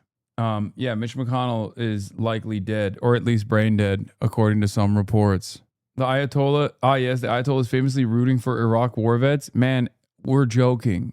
Okay, that's a joke. I don't know if you know this, but I was joking. Anyway. Yeah, this is the Maine Senate polling. Jackson versus Collins matchup 48-43. Collins versus Platner. This is July 6th by Wedgwood. I don't know how reliable this fucking poll is, but Collins 50-50 with Pills Mafia. 50-46 with Platner. 48-43 with Jackson. Hannah Pingree, the Democratic nominee for governor of Maine, alluded to Jackson earlier, saying Platner's replacement should carry the same progressive energy. Pingree could be a key ally for Jackson at the nominating convention. The two previously cross-endorsed one another. There's a real brewing in Maine. The Dem establishment think that they can risk the Senate majority by not replacing Platner with an acceptable substitute. Will be risking. Mills being in that poll after losing the primary 3-1. The party ended an hour ago and he's still here. Mention Troy in the tweet. Yes, I'm retweeting Troy Jackson. Wait, what the fuck? Haley Stevens says, Abdul, are you having trouble stringing these two sentences together? I believe women. Graham Platner should drop out. Wait, what? That's what he's saying. That's literally Trump's biggest donor. What gives? She quote retweeted Abdul literally being like, yeah, Maine voters should not vote for a rapist. Like, what does that? What gives? Maddie Maroon. JC Polanco. Imagine being Jewish, knowing anti-Semitism is an all-time high, and watching the far-left consult DSA, Bernie Sanders, many prominent Democrats gleefully push for a Senate candidate who sat willing through at least 100,000 punctures with an ink-filled needle on his chest to proclaim his love for the Nazis. How do you sleep at night? Shameful. Dog, you added, first of all, you're not Jewish. You added a Jewish guy. What is happening here? This is yet, I'm chalking this up. Another one, okay? This is another instance of if you are Goyim, but also Zionist, you are actually more Jewish than a Jewish guy, okay? Straight up. This is that moment where Josh Hawley was yelling at the guy from the liberal Zionist guy from Next, right? Was it Next? The Jewish advocacy group that was literally like, you shouldn't actually, deport people for anti-Semitism. And Josh Hawley was like, shut the fuck up. What the fuck do you know about combating anti-Semitism? Yeah, this is the classic Richie Torres implying Adam Friedland is a bad Jew moment. Can't wait to vote for AOC. Stay out of politics, man. Bro, they're calling Bernie a bad Jew. I know. I mean, dude, this is fucking insane. Fuck you, Bernie Sanders, you self-hating anti-Semitic cancer on society. Interesting to note that you failed to mention Graham Platner. Democrats, stop listening to Bernie and let's get behind Haley for Michigan. Wait, what? Wait, whiplash. What the fuck does Haley Stevens have to do with this conversation? Wait, I'm sorry. What? He came in hot. He started out by being like, fuck you, Bernie. You're a bad Jew. Then turned around and was like, we should vote for Haley Stevens. Am I right, guys? It's like, how is this related? You know what, guys? We got to vote for Rahm Emanuel in 2028. Am I right? It's like, what? We got to vote for Gavin Newsom in 2028. Come on. Who's with me? And it's like, who's with you? Where the fuck did that come from? Where? That's a whole different sentence in a different zip code on a different state. What do you mean? You ain't slick, Fred Gutenberg. What the fuck? Yeah, it's literally another 10 billion to Israel. Yeah, he was just like, guys, I've seen enough. Nixon 5, Give another $10 billion to Israel right now. Right now. It's time. I don't know what I'm saying. But we're all thinking it, right? Please, logs. I'm a moral dilemma. What? I'm not reading that. Twitter liberals got their script so damn fast. El-Sayed, like Platner's another one. Leftists are ignoring the red flags. What are the red flags? No one ever mentions the red flags. With Abdul, they just say red flag, right? With Graham Platner, there was all these little things needling, and big ones too, that seemingly Mainers didn't give a shit about, like this fucking Totemkopf tattoo, right? Or his Blackwater stint. But like, what are his red flags? It's not a red flag, it's a brown flag, okay? It's the fact that he's brown. Just say it. Just be like, we can't have an Islamist, fundamentalist, Muslim terrorist, ISIS supporter run for Senate because you feel that way, okay? It's a red flag for you. That's crazy. The white guy turned out to be so bad, so we definitely shouldn't vote for Abdul El-Sayed. Yeah. Yeah. He worked for Bill Clinton is crazy. By the way, that guy calling Bernie, a Jewish descendant of Holocaust survivors and victims, a cancer on society while accusing him of anti-Semitism is insane. I know. I mean, we saw this with Brad Lander, okay? We saw this with Brad Lander. Brad Lander defeated a candidate that was pro-Israel, right? Dan Goldman was pro-Israel. Brad Lander defeated Dan Goldman in a very Jewish district. Brad Lander was also very critical of Israel and said certain things about Israel that I've never heard from someone who, self-identifies as a liberal Zionist or a Zionist in any capacity, that Israel is an occupation, it's an apartheid, that it's doing a genocide, right? And that was enough for them. They just wrote out the fact that Brad fucking Lander, who has been Jewish his whole life, okay, that was enough for prominent Jewish people and even Christians who are pro-Israel to write out his Judaism like that. It evaporated out of him. Like, it's like that one comic from that one reactionary guy. Remember, where it's like, if you don't vote for me, you ain't blackjack. And then this black girl goes, no. And then she turns white. Like, that's what they did to Brad Lander. Overnight, they were like, it's over. This is the most anti-Semitic attack that has ever existed. Now, not just Brad Lander, but all the Jewish people that voted for Brad Lander in this district. Pro-Israel non-Jews saying things like these scheming, cunning, wily parasites are a cancer on our society about anti-Zionist Jews. Yeah, they're like the perfidious anti-Zionist Jews. You just add anti-Zionist in there and everyone's like, yeah, it's fine. He can say it. Oh, okay, got it. You can just literally do protocols as long as you say they're bad Jews because they're anti-Israel, then it's fine. It's unbelievable. It's insane. That's not what Brad Lander said about Israel. Stop lying. Yes, it is. Brad Lander has said all three of those words. Okay. What is this? What? Oh, shit. I accidentally fucking modded this guy. Jesus Christ. Thank God we timed him out at the same time. I think I modded him. Did I mod him? Oh, he was just saying, get it right. Israel is committed a genocide. New mod alert. No, we're not modding him. He was just doing the Brad Lander accent. Mod me? No. No pog. I'm hitting the red sword. Shake me? Okay, you can get shake. You can get shook. The Black Panthers would hate Hassan Piker. They consider him a left social democrat ideologically, but they would still consider him an ally and collab with him. They work with all types of people. Where is this? Why am I getting this? Why would they hate him? He's anti-black. And then even in the defense, they're like, they would also hate you, lol. What do you mean would also? Why would the Black Panthers hate me? Bro, you're getting called a Kautskyite? Yeah. What the fuck is going on?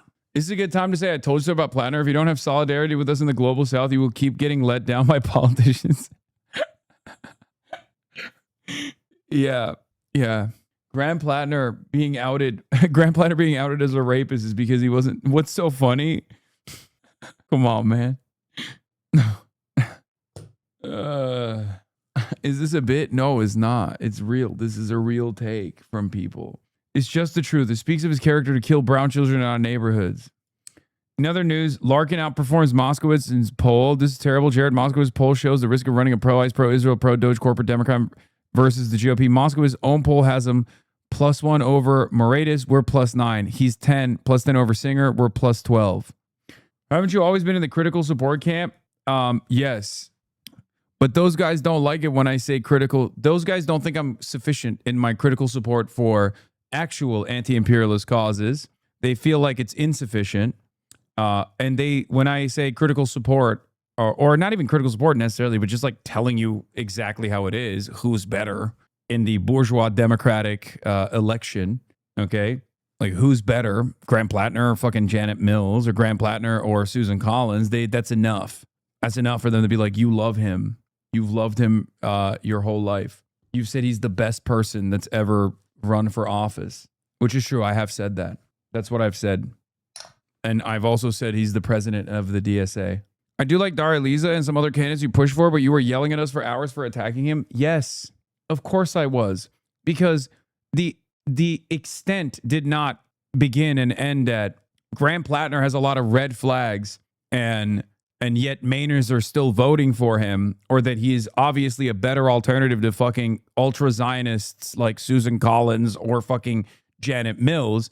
It was, you like Graham Platner, you love Graham Platner, you want Graham Platner to be your dad, you want Graham Platner to be the president, you want Graham Platner to continue murdering children in the global south as he did every day, and he enjoys that. That's his favorite activity, okay? Now you're trying to pretend it didn't happen. I mean, there are long and tireless hours of this conversation, of these conversations that I've had, countless hours, okay? I'm not pretending that it didn't happen. I'm owning what I said about Graham Platner. You just don't like it because you had only one attitude about this, which was he should drop out of the race, which happened to be Neera Tanden's position as well. You know? Whatever, dude. I still appreciate your commentary, but I hope you learned something from this. I know. I'm going to exclusively run Larashite and ML candidates going forward. Thank you. My problem. That's my problem. Your ops are also his ops. Something is weird here. No, it doesn't matter. You have to declare war on the military for that chatter? Yes. They will sincerely advance that, and then they'll turn around and be like, oh, you're just exaggerating. You're strawmanning my position. It's like, no, there was plenty of people who have said, there were plenty of people who have said, like, if you're a veteran in any way, shape, or form, you're a fucking child killer. The allegations against Graham Platner are so disturbing to the point where Susan Collins will support him for Scottish justice. You were the first to call out his tattoo. People seem to forget that. It doesn't matter.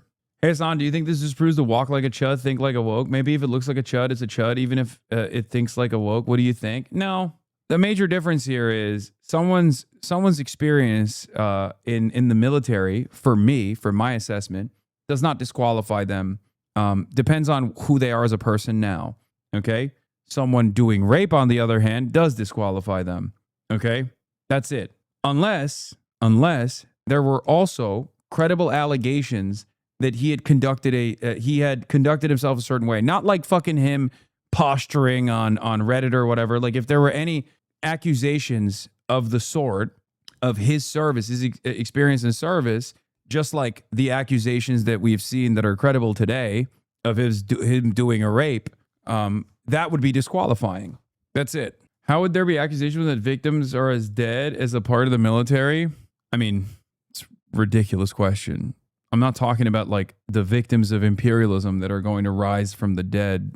I'm talking about like, what's that famous case of the one guy who was like a fucking sniper and his own brigade literally had to call it in, and then Trump actually pardoned him? Not Chris Kyle, but Chris Kyle is another great example. Chris Kyle was considered a hero. I'm talking about Eddie Gallagher. Thank you.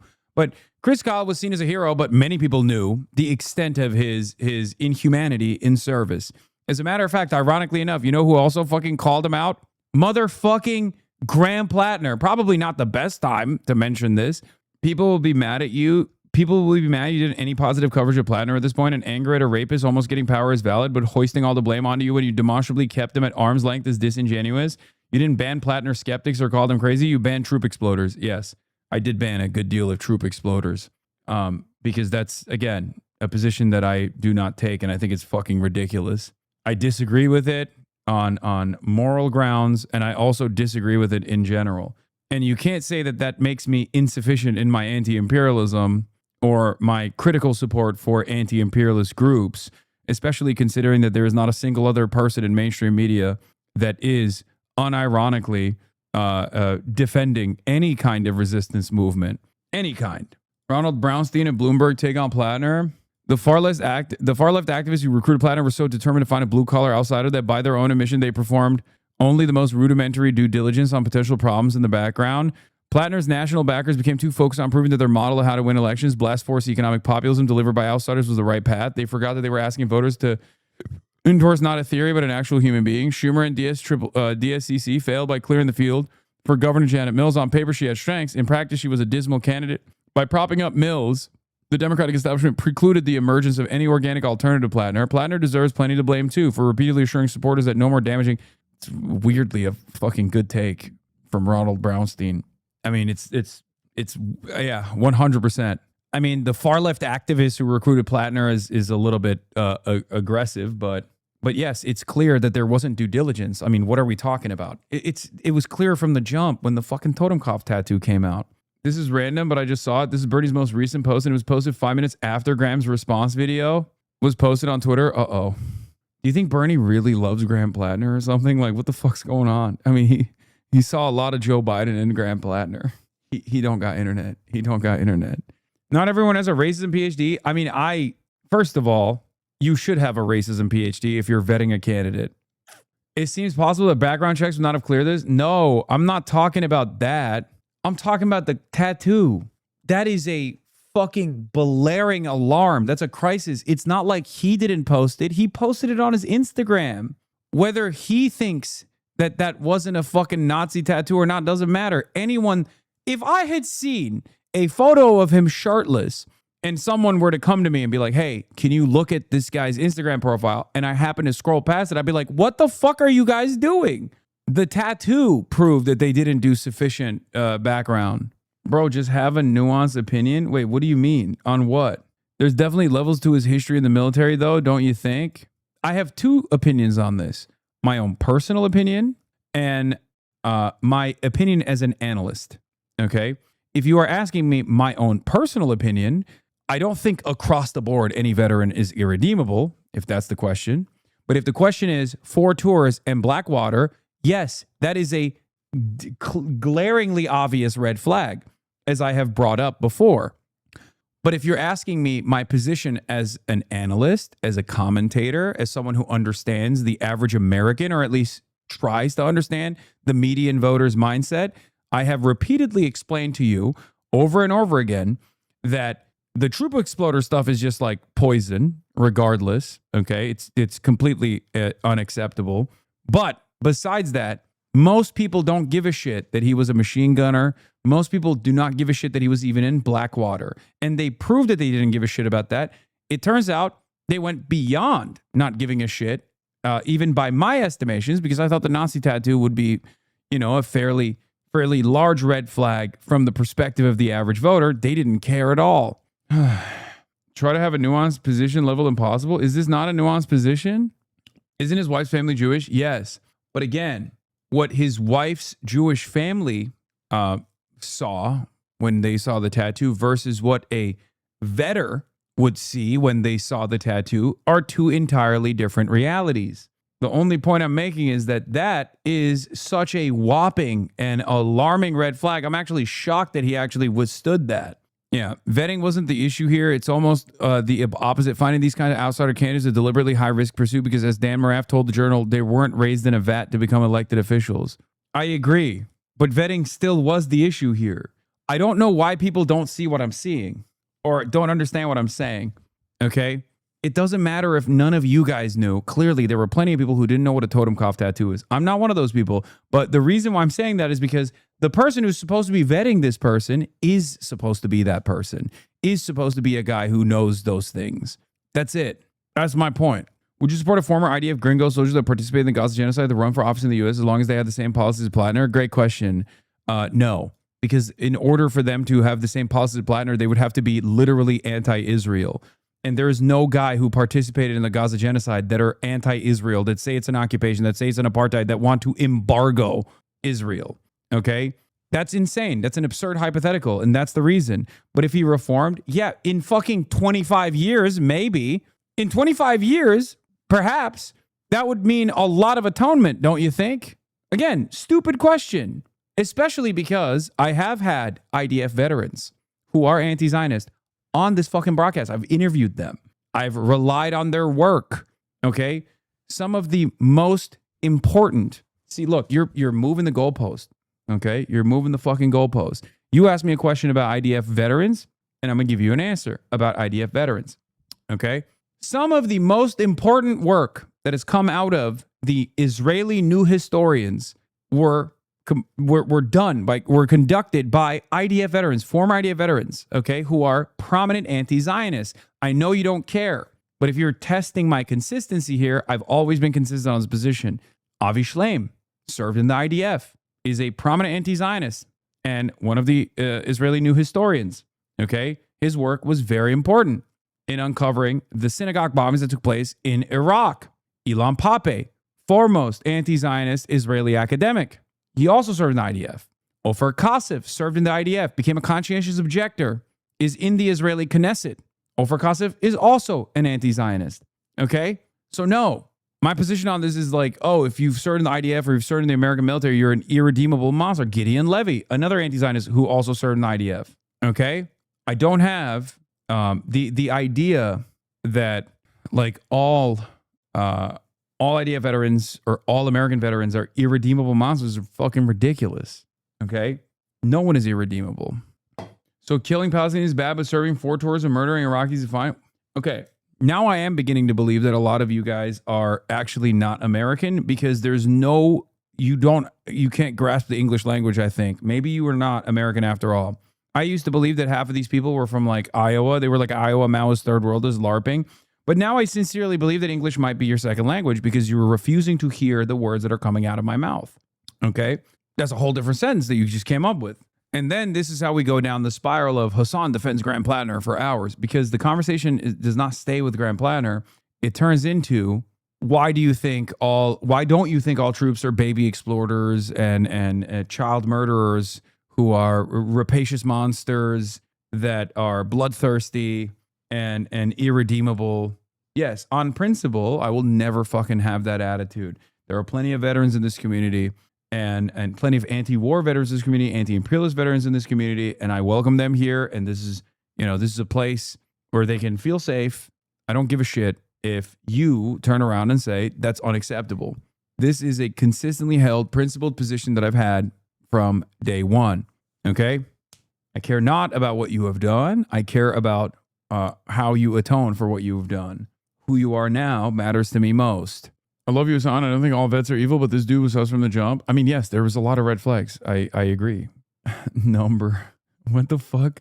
DUI Bert? There's a Paul Pelosi Bert.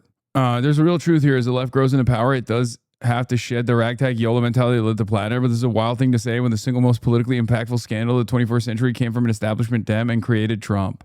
Yes. Wait, Turby Durden? Chud Bert? That's Judge Jeanine Pirro's husband? What happens with the Rays if he drops out and does Mills comes back? So if it's Pills Mafia to the bitter end, I think the Senate majority chances are completely fucked. There will be plenty of hanger-ons like Platner dead enders.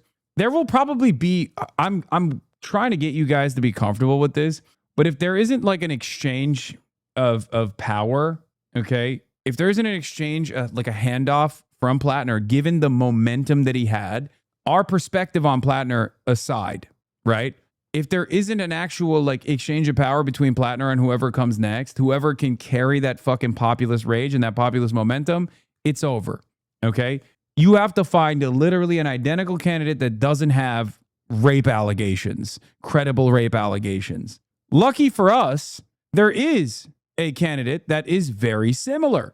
But of course, predictably, Democrats have immediately moved on to going on Fox News to shit on that guy. Because for them, this was not about winning the Senate. It was about winning the argument. Doug, how do you get your party to shed some of these crazy ideas, anti-Israel, anti-American candidates, and get back to the center, as you say?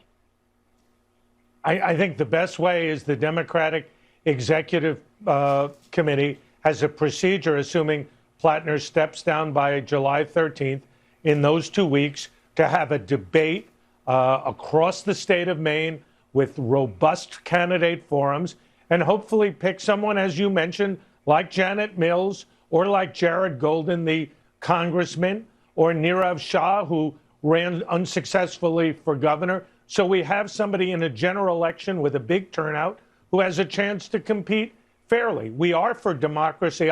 Yeah, and that candidate is the governor of the state that fucking lost to the guy with a totem cough tattoo. Yeah, let's do it. Kamala 2.0. Kamala and Hillary Rodham Clinton 2.0 in Michigan with Haley Stevens. And then Kamala 2.0 in Maine as well. Fuck it, dude. Let's just keep fucking losing. Fuck it. Let's let these rapist, pedophilic Jeffrey Epstein defenders run the country in perpetuity.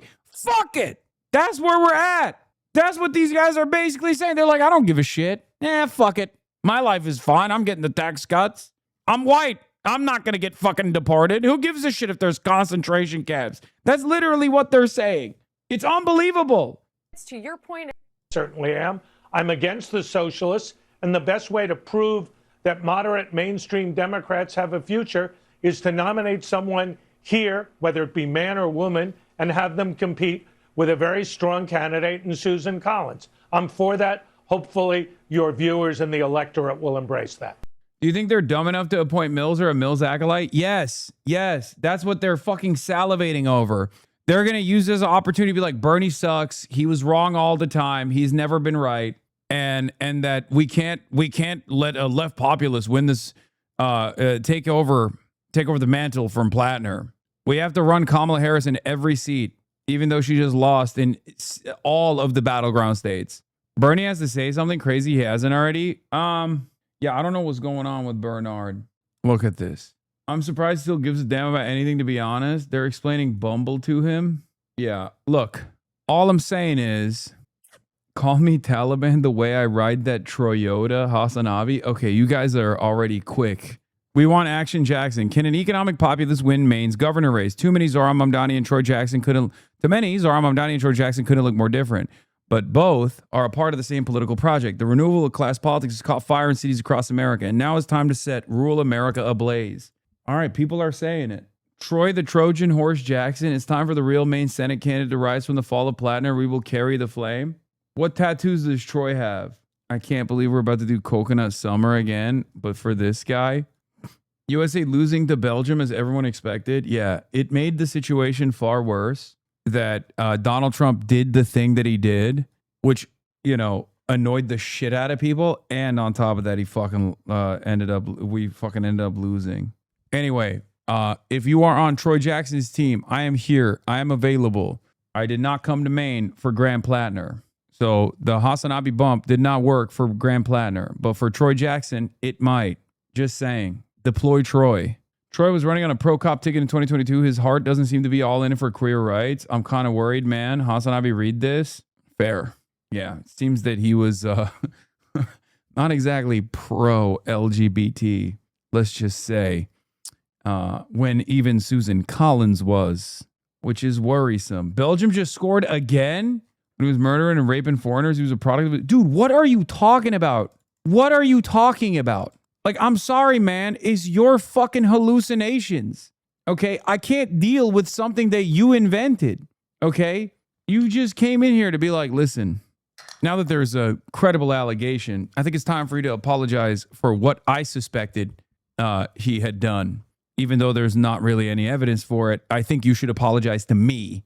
No, you don't understand. Neither of us really knew this bad thing, but I was right all along because I hated him for something else entirely. Yeah, something else entirely that I just assumed that he did with no evidence. Belgian fans are saying America 250 pounds. Oh no, they're pooping on us. They're farting on us. Yeah, here, questionnaire. Why are you running for office? What can we expect you to accomplish by the end of your first term? I'm running for governor because the status quo isn't working. I'm tired of laws that aren't enforced. Tired of good bills that would help lower prescription costs, protect workers, stop spraying the harmful chemicals, and so much more get vetoed. Tired of folks being told to hold on, wait a little longer, or that now is not the right time. All thanks to the work of special interests, high price. Wait, is this just the Troy video? Jackson, thank you very much for coming and talking to us.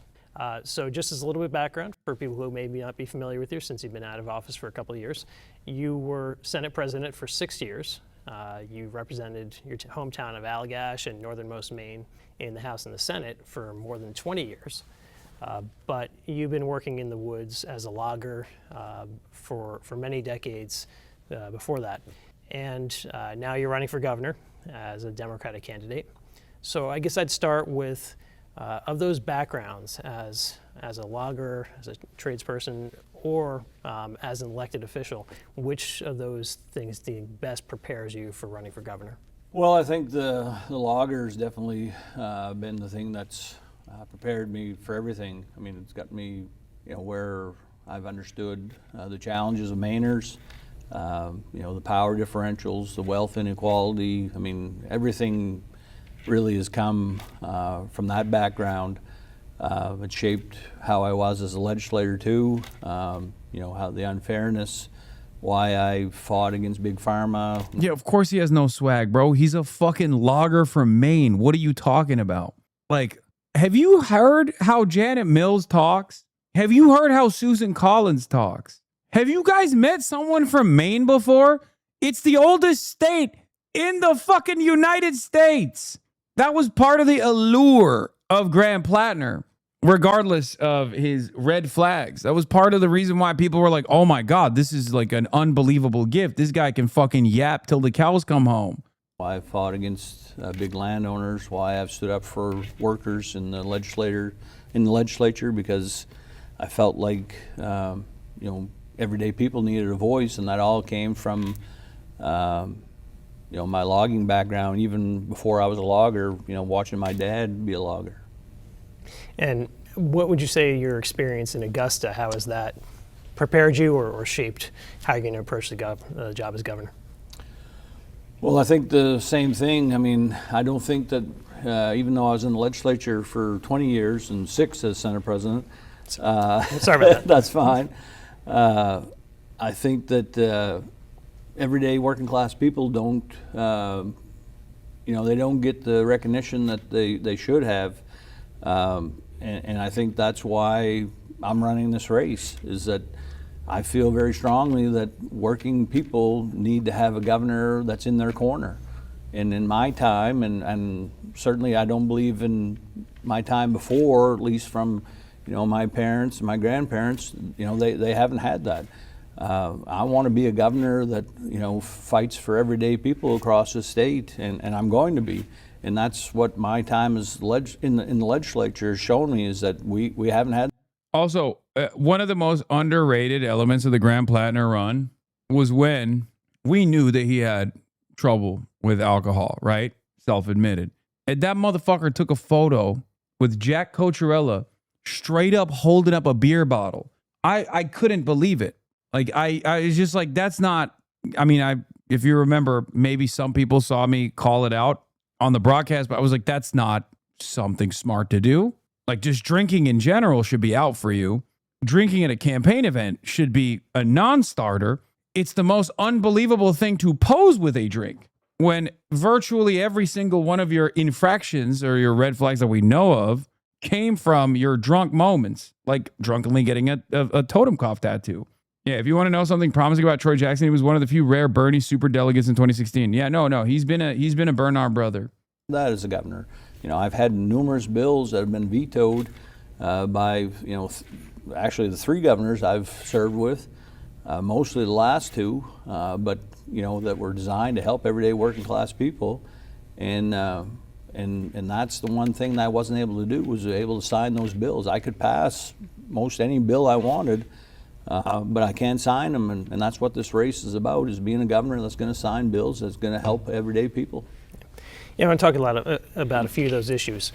So electricity prices have increased significantly in recent years. Some folks, especially Republicans, blame clean energy subsidies. Others say, no, it's more about the price of natural gas. What would your approach be to trying to lower electricity costs? Well, I do think that we could do more on both that. I think that we probably could have done incentives to people that wanted to do clean energy. We could have done tax incentives instead of putting it all on ratepayers like the net energy billing did. But I think going for clean energy is smart because we're like right now, look at where we are with our fuel prices, our energy, because of what's going on in the Middle East. that is a problem, and that's always a problem every time we're at the whim of other countries. When you see something like that, and we've seen that in the past with Russia, whenever they went to war, natural gas prices would spike. And so having clean energy that's made here in Maine, I think is a good idea. And we can do that. We have a great opportunity with a bill that I sponsored with the vertical transmission line. We have a lot of clean energy there. Other states wants that energy. I think the challenge that we have is, do we let the other states actually become a part of that ownership, or do we sell that energy to them? I believe we should be selling that energy to them, and Maine should be a big part of the deal. I mean, the dealer instead of the supply. I mean, letting those states actually come in and be taking our power. That's a way that we actually could lower our energy costs here in Maine, is by selling that energy to Massachusetts, Rhode Island, Connecticut. And that's how we actually will get on top of these high energy prices. So a big issue, obviously, for a lot of folks is the price of health care. This is an issue I know you've worked on for years and years in the legislature. You sponsored a whole bunch of bills dealing with the price of prescription drugs. I know you support Medicare for all, as well as a public option. I guess on those two things, I mean, do you think that's a realistic possibility? And absent that, what could or would you do as governor to try to lower healthcare costs? Yeah, well, in healthcare, I mean, a lot of people see me as big labor advocate, and I've talked about it, being working class person already here today. But healthcare was probably one of the biggest reasons why I ran for the legislature.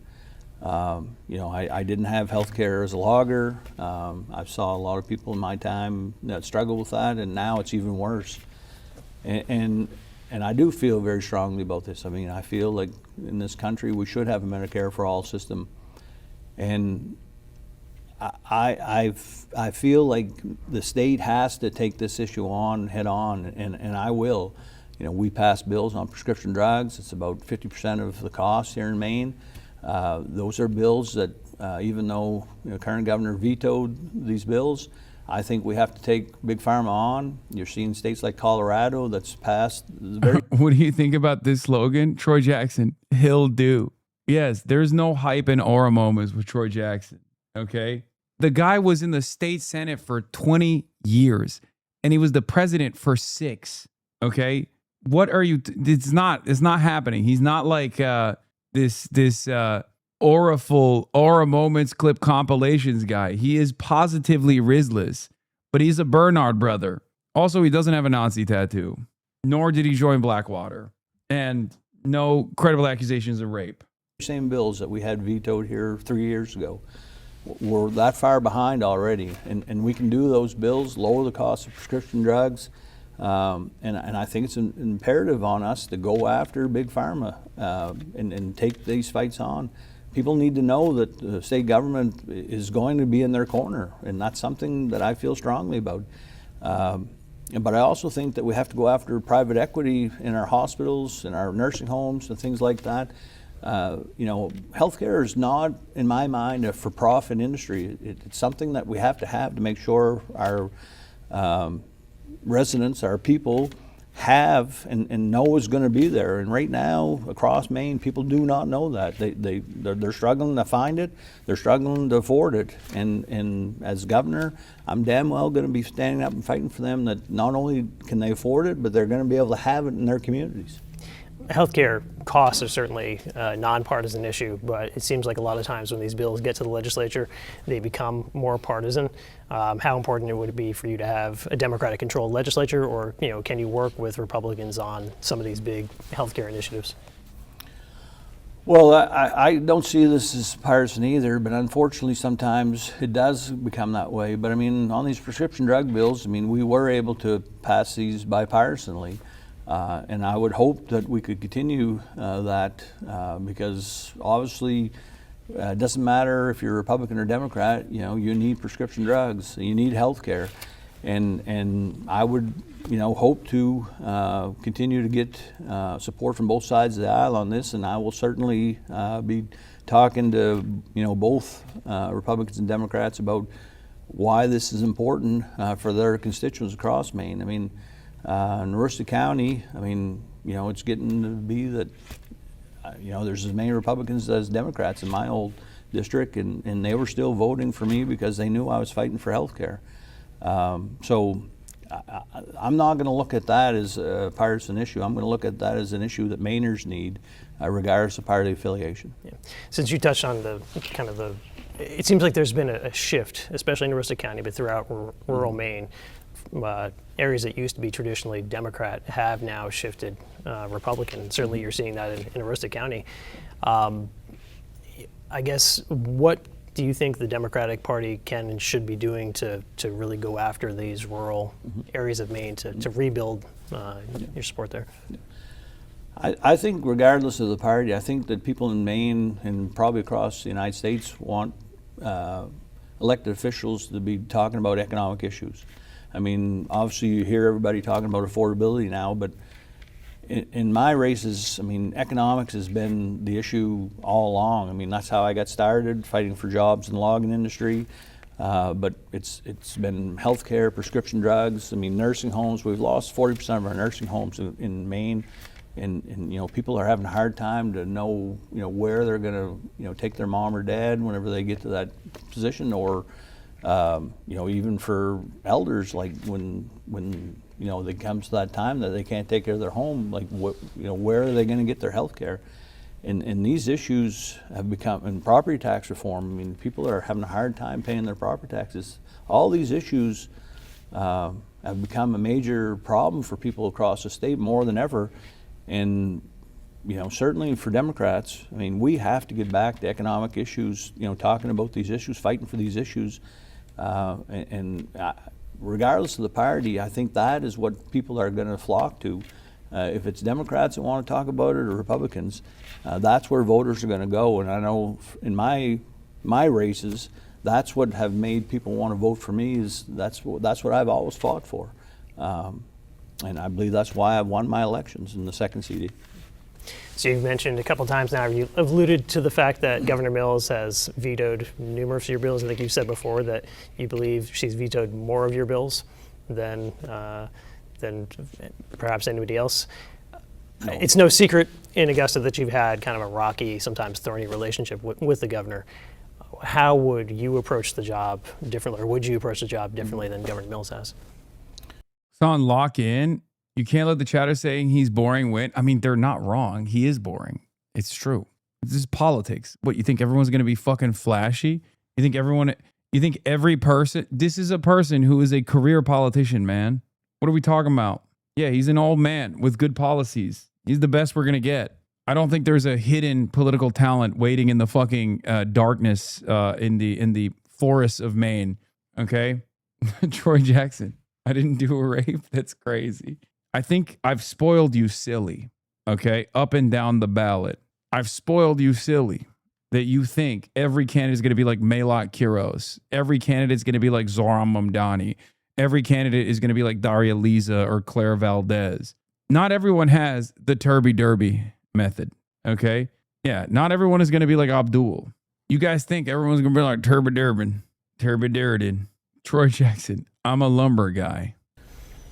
Well, I mean, I'll say that, you know, Governor Mills obviously is an extremely intelligent person, has done a lot of great things, but I just have a different approach to leadership. I mean, I just think that I'm not a top-down approach person. I mean, I believe in bringing people in, listening to their ideas, and you know, not being afraid of being wrong. You know, I have strengths. I know what my strengths are, but I also know that I have weaknesses, and I'm okay with that.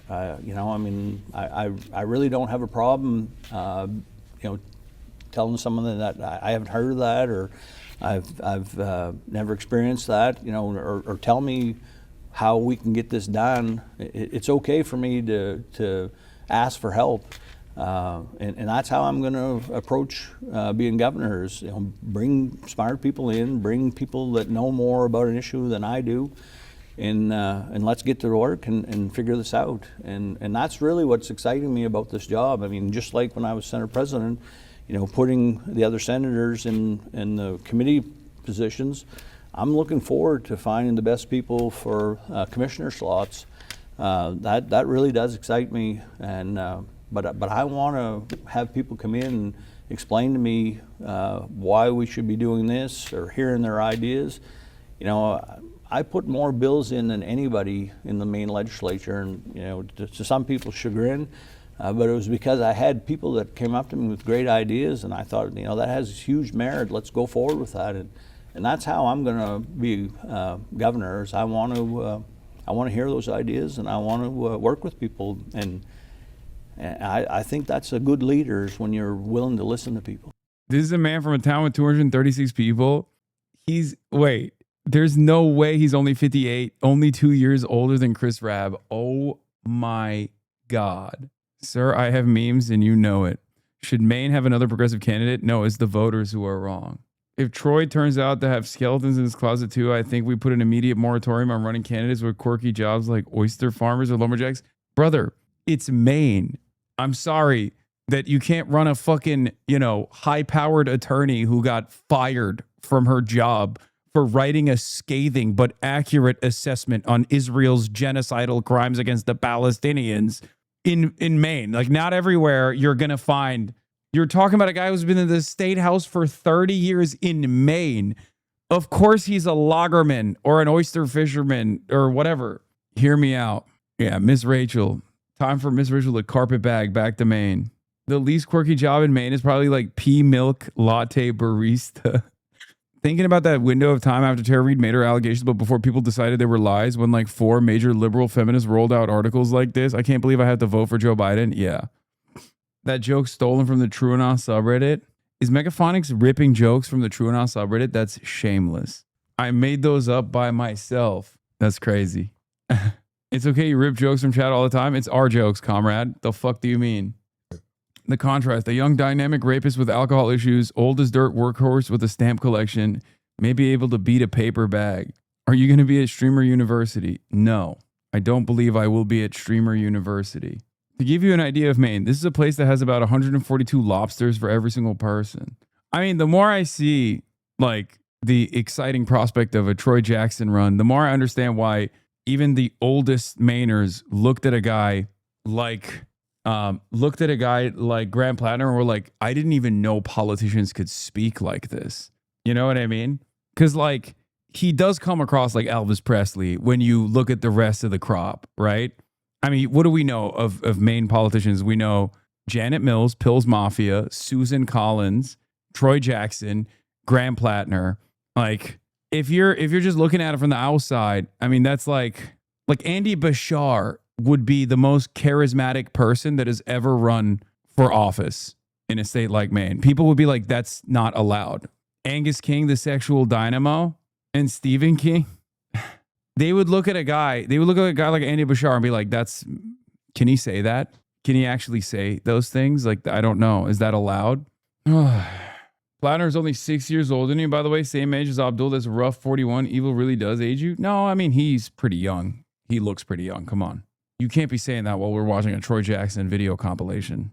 Yeah, Troy Jackson, also like Chris Rabb, does capoeira, is what I've heard. Anyway, all right, I'm gone for today. What a fucking roller coaster this was, huh?